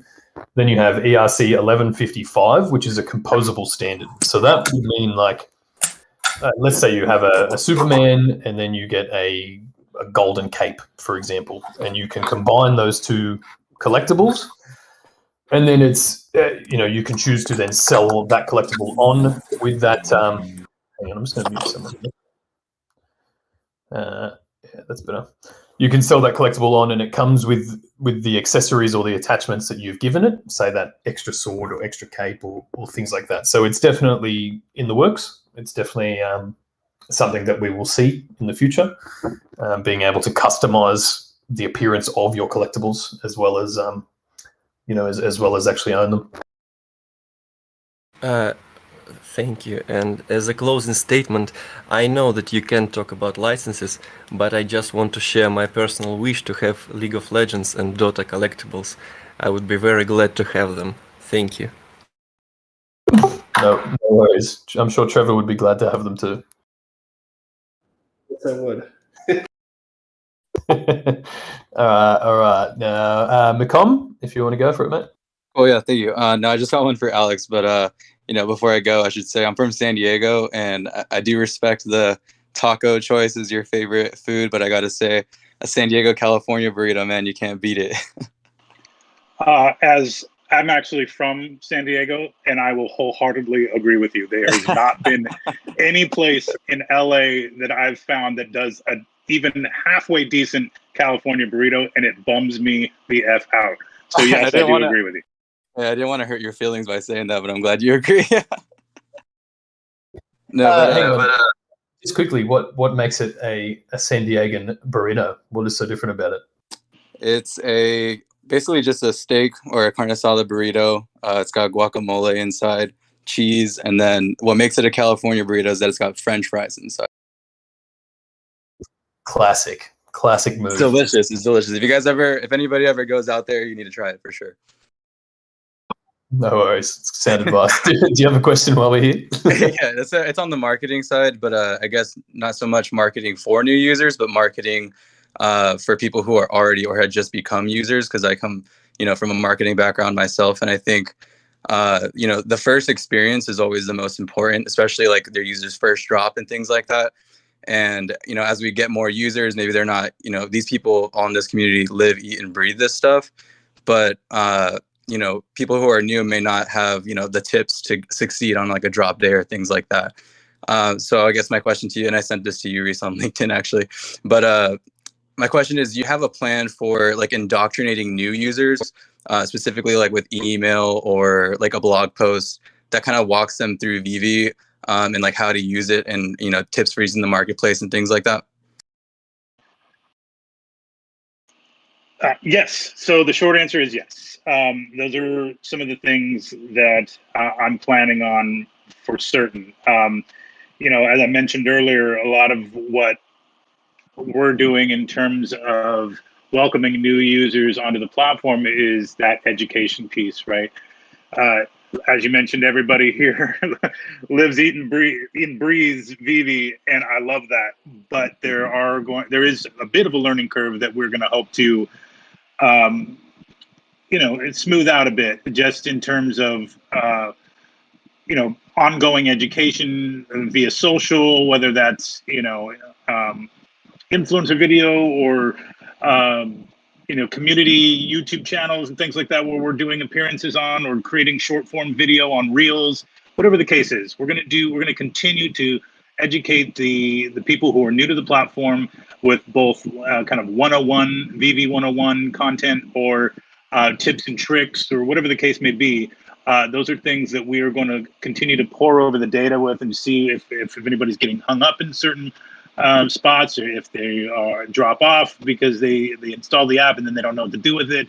Those are all things that are going to inform kind of like the larger, marketing and social strategy in particular. Got it. Yeah, that's good to hear for sure. Thank you, guys. I got a question for Trevor. Shoot. So I know some of us have seen that there might have been an issue with the Pitbull hoverboard. I don't know if that's been brought to your attention or not, Trevor. It has not, but what is the issue?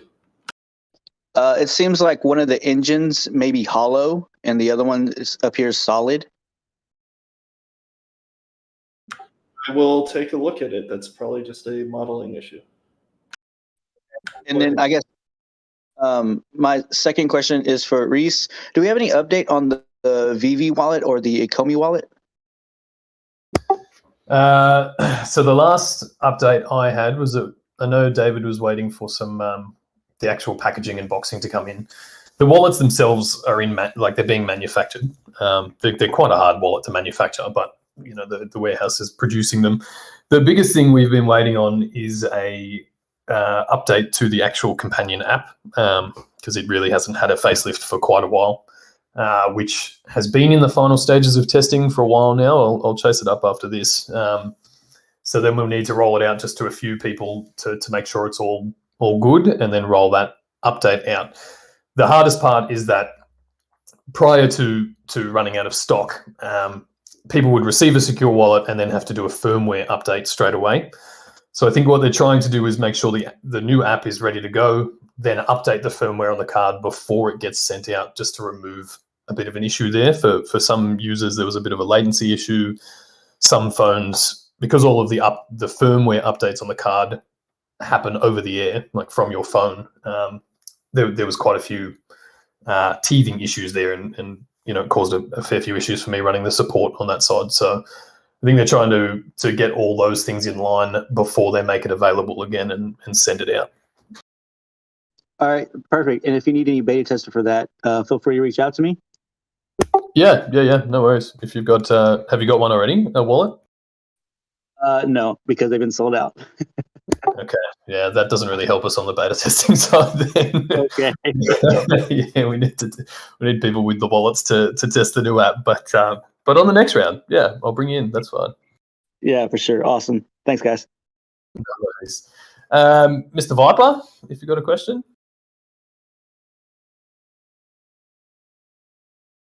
I'm going to try and figure this out. Can you hear me? I hope. Yeah. Okay, good stuff, guys. Just on the organic social side of it, I guess totally agree with on the word of mouth advertising. I think is definitely the best way for you guys to grow organically, or for the brand to grow. How is it that maybe we can unite the community now to either with an ad or a hash? Like, I can tell you myself, I don't know what it is I should be putting in there. Maybe it's because I'm ignorant to Twitter and I'm old, but I would certainly like to be able to support it. I'm just not clear on maybe the best way to go about that. And maybe if we could educate the overall users, like the 200 people on this call and the thousands in Twitterverse and everything else, how is it that we can unite them? Maybe with like all the cool stuff that we saw today with the trap as an example, right? Yeah, great. For you to speak on.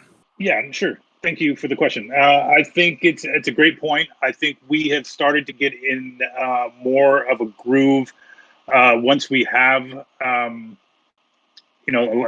fair enough lead time that we're being able to plan some of these kind of rollouts specifically on Twitter and Instagram, where hashtags are kind of the standard in terms of tagging a subject matter in your posts. I think we experimented with this for the Marvel announcement, where we had the Marvel X Veve hashtag. I think we're moving forward for any of those types of announcements or drops. We're going to get better about having a specific hashtag for the community to rally around. And so we'll make sure to communicate that, or make sure to tag any of our announcement posts with that, so people know that that's the tag to use. Shout out to I've heard people comment on the organic social thus far, and a huge shout out to Noah, who's been really running with the community management portion of this, in interacting with you guys on a daily basis. Gift game strong with Noah for sure. But yeah, we're definitely working on getting more and more cohesive kind of messaging around each of our drops, and that if that includes hashtags or things to use to kind of rally everybody around a cause or a specific IP, then yes, we're going to continue to do that. Thank you for the question. Yeah, that's great. Thank you. Yeah, just on that with the hashtags, I think we've started doing them for each drop, right, Alex? I've seen like a Ghost Trap X Veve or things like that. We actually didn't do one for Ghost Trap, but just because it was kind of a super an ultra rare rather, and we knew it was going to go really fast, and there wasn't going to be a lot of lead time on that.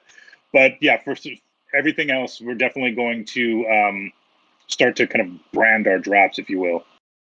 Yeah, from my perspective, it's I try and share the content that I've generated off it, and just how would we go best about doing that? Maybe not so much about the promotion, like, hey, come and get the drop, but hey, look how cool this is. You should want this. Yeah, absolutely, and that actually helps us find that content that you're posting as well, to either reshare it or like it from the Veve accounts, and then it also helps us kind of alert people that may be newer to the platform of all the cool stuff that people are doing in AR with their collectibles. Yeah, is there a recommendation you could make now as far as what we should be using? Well, I think it's going to depend on the drop. We want to try to do, again, drop specific kind of hashtags, but it's not it's a fair question. If you're looking for something more general, I think just tagging us, tagging our handles, Veve_official on both Instagram and Twitter, is a good start until we come up with something a little more general outside of specific IP. Thanks, I appreciate the time. Just on that, one really incredible thing that has helped to bolster the Ecomi family is this little red circle that we have in our username. And I guess as a bit of a symbol or a badge or something for the community to rally behind and identify with. I go on Twitter now and I literally just see red circles everywhere. I see the army symbol.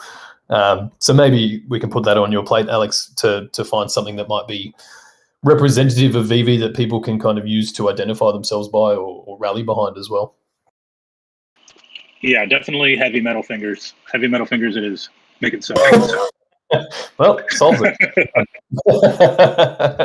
But anything like that, I think, is as you're alluding to, just something to really help identify by, and especially across social platforms. Yeah, it's a really cool way to do it. So I'll bring a couple more people up as well. Yeah, go for it if you've got a question. Oh yeah, I've got a community question actually. It comes from Cavell Anderson, the legend himself. So he basically wanted to ask when. Okay, I'm starting with a when question. Sorry.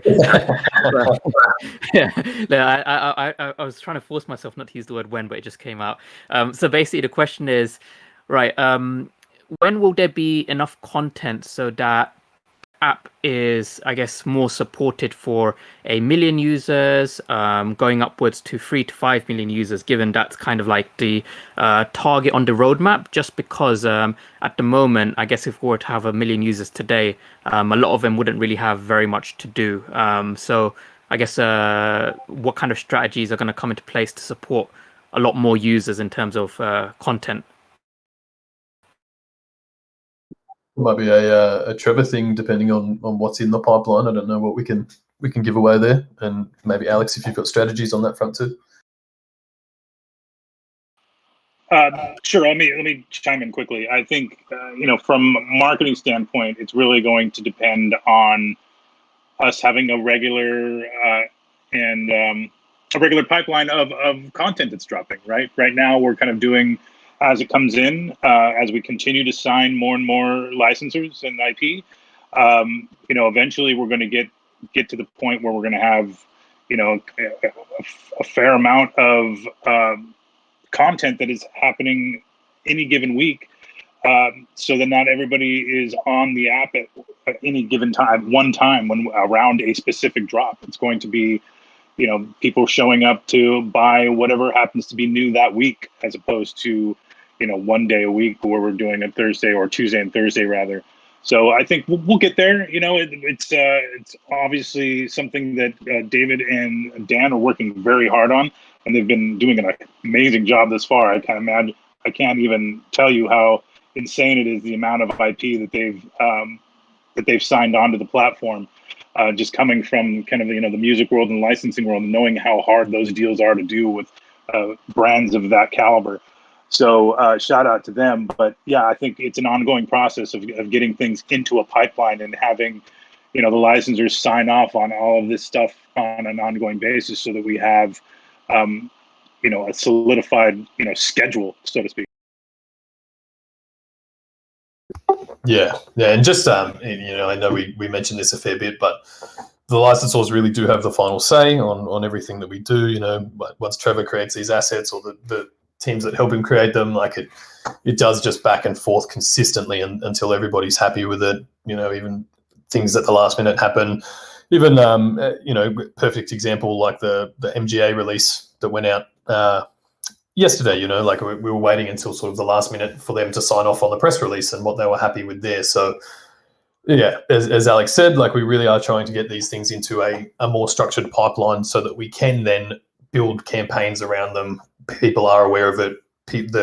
Your app activity is more spread out throughout the week, depending on the brands you like or the things you want to interact with. But it's that's an iterative process as well. So we'll continue to work on that. Yeah, Cool. I would Thanks, also from the content side, it's trying to build out that pipe, to hit the sheer volume of content, plus at the quality bar that we're trying to push to. And you guys are starting to see how the quality bar is going up with each subsequent release. I think in the next weeks, honestly, weeks and months, you're going to see that bar go even higher. And we're really trying to push it as hard as we can. But building out the not just getting the licenses, but building out the teams and building that content, getting it over to the licensors for them to give feedback and approvals. It just takes a very long time.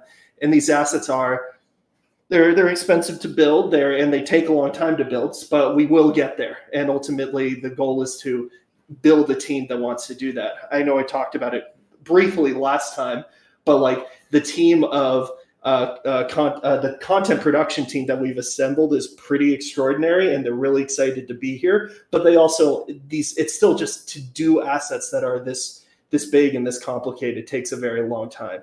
It's just the reality of it. But it's coming. It's just we have to build up the pipeline of stuff coming down. Perfect. Okay, did you have any other questions on top of that, or we'll throw to someone else?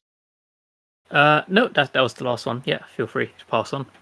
No worries. Now, TG Commander Viper, you've been in here a little while. Do you have a question there, mate? Or otherwise, I might just ask anyone who has had a question to return to the audience.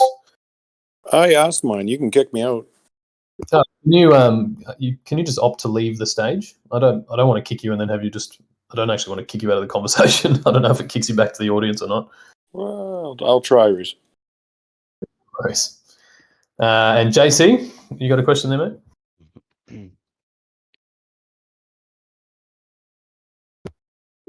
While we wait for that, maybe we'll go OMW, TFYB. Guys, can we make some names for these, please? Make my life easier next week. Let's throw to you. We'll go Toasty and then Moogly.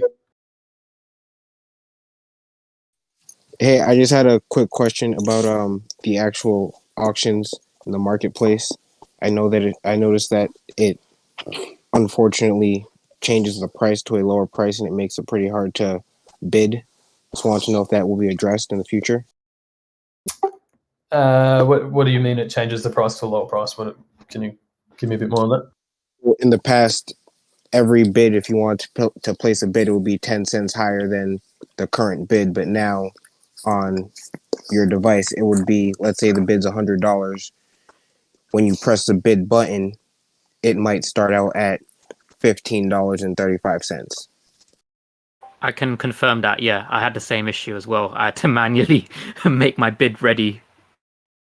Okay, all right, yeah. Well, that's obviously something pretty recent that's happened. Yeah, it's been like a week and a half. All right, no worries. Let me put that on my list. I'll ask the devs about it. Yeah. So basically, you're saying if the current bid is $100, then your bid should obviously automatically be 100 and something, rather than starting at 15 and then you've got to add it. Yeah, I didn't realize how much that 10 cents really did help until it was gone.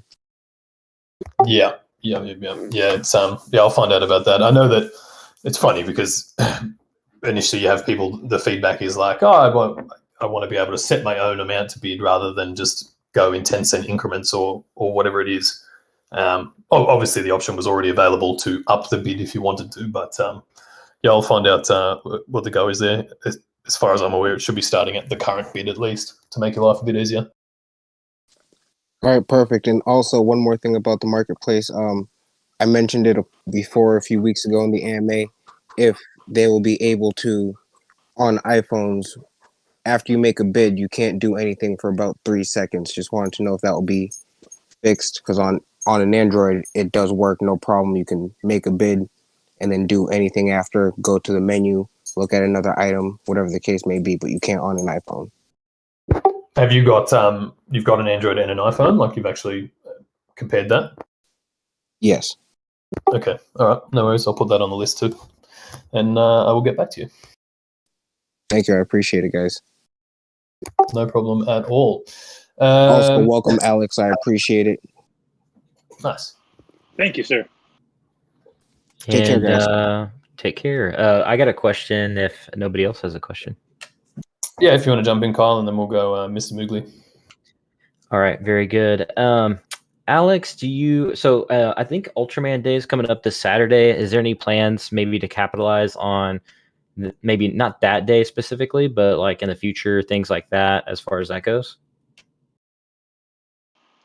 In the future, absolutely. Yeah, those are things, I think I don't know if you caught, this last weekend was the anniversary of Back to the Future, so we put out a little something. But unbeknownst to me, everybody hangs on every word of, of those tweets. When I said who's taking their DeLorean out for a spin, I didn't mean to stir everybody up into a frenzy and a when fest of when it was going to be drivable. So apologies on my part for that. But yeah, I think building into an editorial calendar, all of those kind of dates around that may have significance for any of our IP or the digital collectible community at large, or even Veve, just kind of holidays, whatever the case may be, building those into the editorial calendar so we can continue to mention those and highlight any content that we have or IP or collectibles around those specific anniversaries or dates or whatever the case is. Definitely want to get that into the fold. Thank you. All right. Tosi, NFTs, Toddfather, and then maybe JC or maybe. I got some. Yeah. Yeah, go for it. So I got two quick things. Just one, on the iPhone, you can't like send or receive gems or anything through the app. Is that being addressed, or do you guys even know about that? Yeah. You need to use the web wallet if you use iOS. That's a Apple Overlord restriction. Oh, okay. All right. And then second thing is kind of just like a suggestion for the auctions. Right now, the way it is, like the end time is the end time, and like it just cuts off. And people kind of use that to keep the prices low and whatnot. Could you make it so like maybe like, or have you guys thought about extending that timer? So like after the last bid is placed, maybe like give an extra 5 or 10 seconds to see if anyone wants a bid higher than that.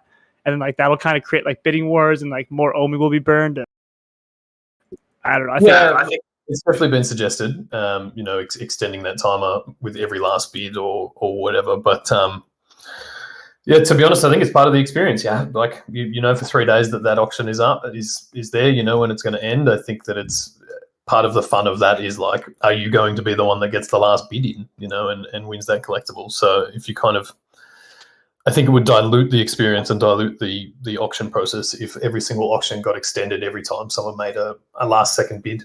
But look, it's an option. You know, I never rule anything out, but I think at the moment we're pretty content to stick with it how it is. Right on. Thank you. No problem. Mr. Toddfather.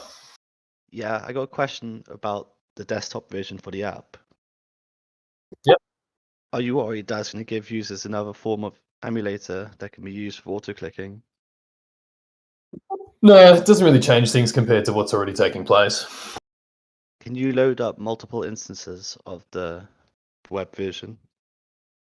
I honestly have no idea. We'll have to find out when we're a bit closer to. I don't think so. I think it'll all be the same if it's the same browser or the same thing. But yeah, multiple browsers then with different, like Firefox, Chrome. Yeah, but I guess by the same token, you can have multiple phones, right, with multiple accounts. Like it's, yeah, I'm not sure what they're going to build in there to. Yeah, the thing is auto-clicking. You can't auto-click phones as easy as you can on desktops. Yeah, of course, yeah. But you know, as Dan mentioned earlier, we'll continue to build in ways to try and mitigate those kind of things as well. I don't know if this question's been asked before, but with the vault, are you going to make it easier to load up duplicates? Because I have 50 copies of some, and it takes forever when the list closes after every drop. Trevor? I'm sorry, what was it? You have 50 duplicates of a collectible, or what do you mean? So I want to add like a bunch of duplicates into the vault at one time, but it's really tedious when it closes the list after every drop. When you put one in, it closes, and you have to go back through 700 collectibles and do it again. That's an interesting. That's a usability challenge. I guess I'll make a note of that, or Reese, I don't know if you're making a note of that, but we can talk about how we want to handle. So you can select just like 10 of the same. Yeah, and I understand what you're saying there. Yeah, I know that we're building in ways that you can move sets around together and things like that. But yeah, that'd be cool. To be able to select multiples. Are you gonna have once a search box as well? Hello. I think eventually, yeah. I think we'll build that in eventually for sure. But yeah, I'll make a note of that just to say, yeah. And I know the concept you're saying, like almost like if you're selecting photos on your phone, you can select multiple, exactly, and then send them. Yeah, that kind of thing. Yeah, all right.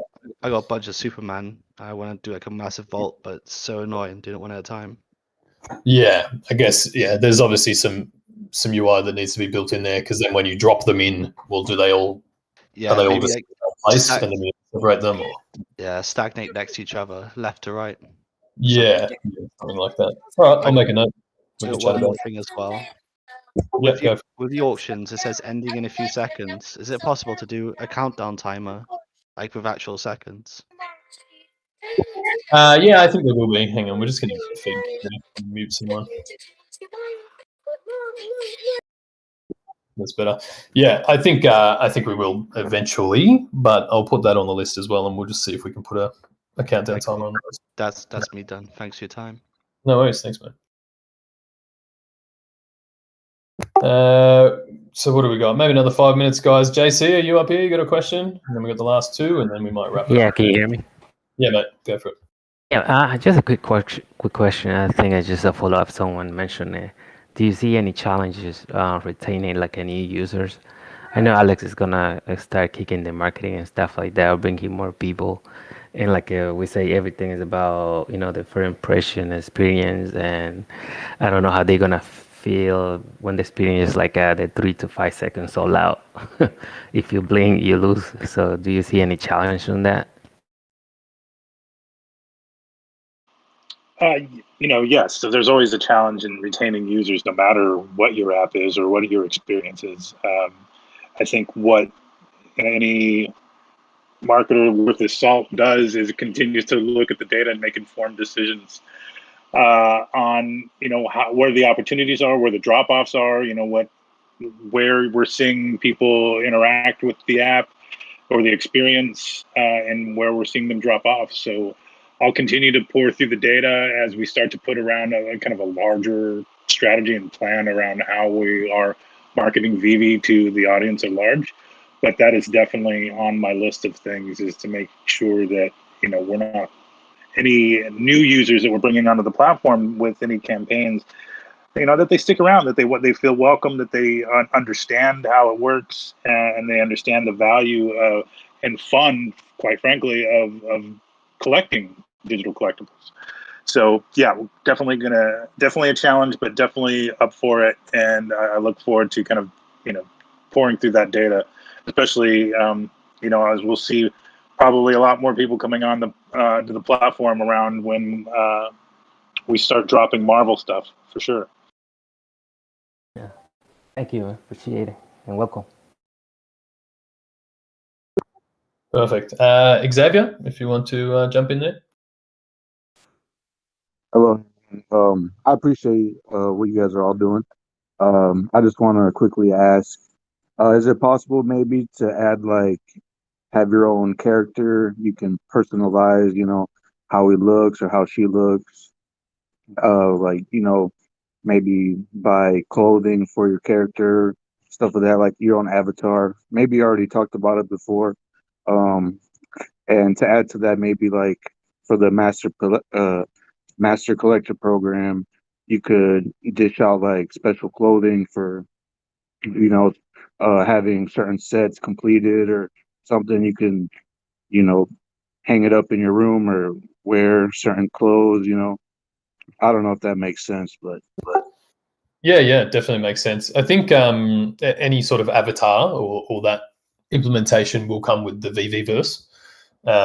You know, whether the licensors let us enable a way for you to use your Batman or your Superman as your avatar, or whether you create your own and in that digital space, I'm not 100% on yet. But it's you know, we definitely need some sort of individual representation in that digital world. So I think that we'll see something like that. Trevor, has that entered our conversation yet? We've talked about it. It's complicated to build, but it's something that we're interested in doing. I won't make any promises on what it's going to be yet. Yeah, perfect. Does that answer your question there? yeah, that definitely answers it. I appreciate all the hard work you guys are doing. You guys have a blessed day. Thank you, sir. We really appreciate it. Goody, and then Mr. Poorman. Welcome to the conversation. Hi. I wanted to say welcome, Alex, and I'll be super quick, and I'll hold you guys. With the auctions, with it being 3 days and the Medium articles coming out on a Wednesday for mint numbers and prices, it kind of forces you to put things up for auction on Monday to see if you have enough to participate. Pretty much drained my wallet so far, so I'm trying to flip to participate. Is there any way to maybe do a one-day auction? Yeah. It's definitely been spoken about. We'll continue to refine that. I think eventually you'll be able to set your own time length on the auctions. But if anything, you know, I think most people know that most of the action in an auction takes place in the last 24 hours anyway. So I think the next iteration will be, you know, 24-hour auctions instead of 72 hours, and we'll see how that goes and roll it out from there. All right, thanks. And one more quick one. Is there any Ghost Trap can suck anything else in the future? Trevor? I'm sorry, he cut out in the middle. What was you asking? I think it was well, people, and just in case anyone hasn't seen it yet, the Slimer and Ghost Trap do actually interact, and the Ghost Trap will suck in the Slimer, but he wanted to know if the Ghost Trap is likely to suck anything else in the future. It depends what they set it up to do. I'm sure we could find more stuff for it to suck in. I was just curious if I needed a lumpy princess or not. Oh, you just think anything that floats maybe will be sucked Yeah, I in. think people were trying the Stay Puffed and trying to suck him in, and I commented on Twitter his hips were too big. Too many marshmallows, eh? Also, shout out Kyle. Credit to you for the red Omi circle, my friend. Killer move in the community. Much appreciated. Thank you. Appreciate that. Where credit's due. And last thing, Reese, how did the sale of your car? How'd that go? Oh, it went very well. I sold it, I think, like 2 hours after we spoke, and then I bought more Omi, and that has also gone very well. Your Lambo's Classic coming. Reese. Yeah, that's it. I don't have any vehicles left to sell, so it's up next is the kidney, I've been informed. But we might throw to you, Mr. Poor Man, and then we'll wrap it up for the day, I think, guys. Hey guys, how you doing? Is the mic sounding okay? I've been having a lot of mic problems. Sounds delightful. Music to my ears. So I got a question and a marketing pitch. Now listen to me. Welcome to the team, Alex, by the way. So let's just say you're on the beach, right? You're chilling with your girlfriend or your wife or both, however you roll, and you look up in the sky and you see this plane, right? And this plane is pulling this banner, and the banner says, "Come to Veve, free beer." No, wait, stay with me. Stay with me. Flying this plane, all you see is a big lock of hair flapping through the wind, and it's Reese flying it. What do you think? I mean, I'm all for it. Alex, marketing plan, sound good? Yeah, I mean, I would have Harley Quinn bombshell driving the plane personally. I mean, nothing against you, Reese, but yeah, I'm all in. Let's do it.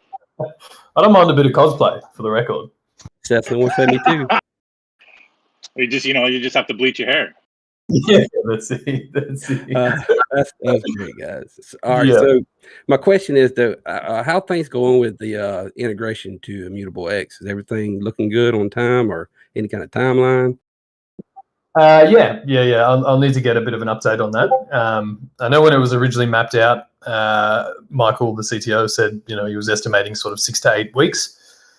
That would put us end of this month, early next month. So I think, I know that the development is already underway.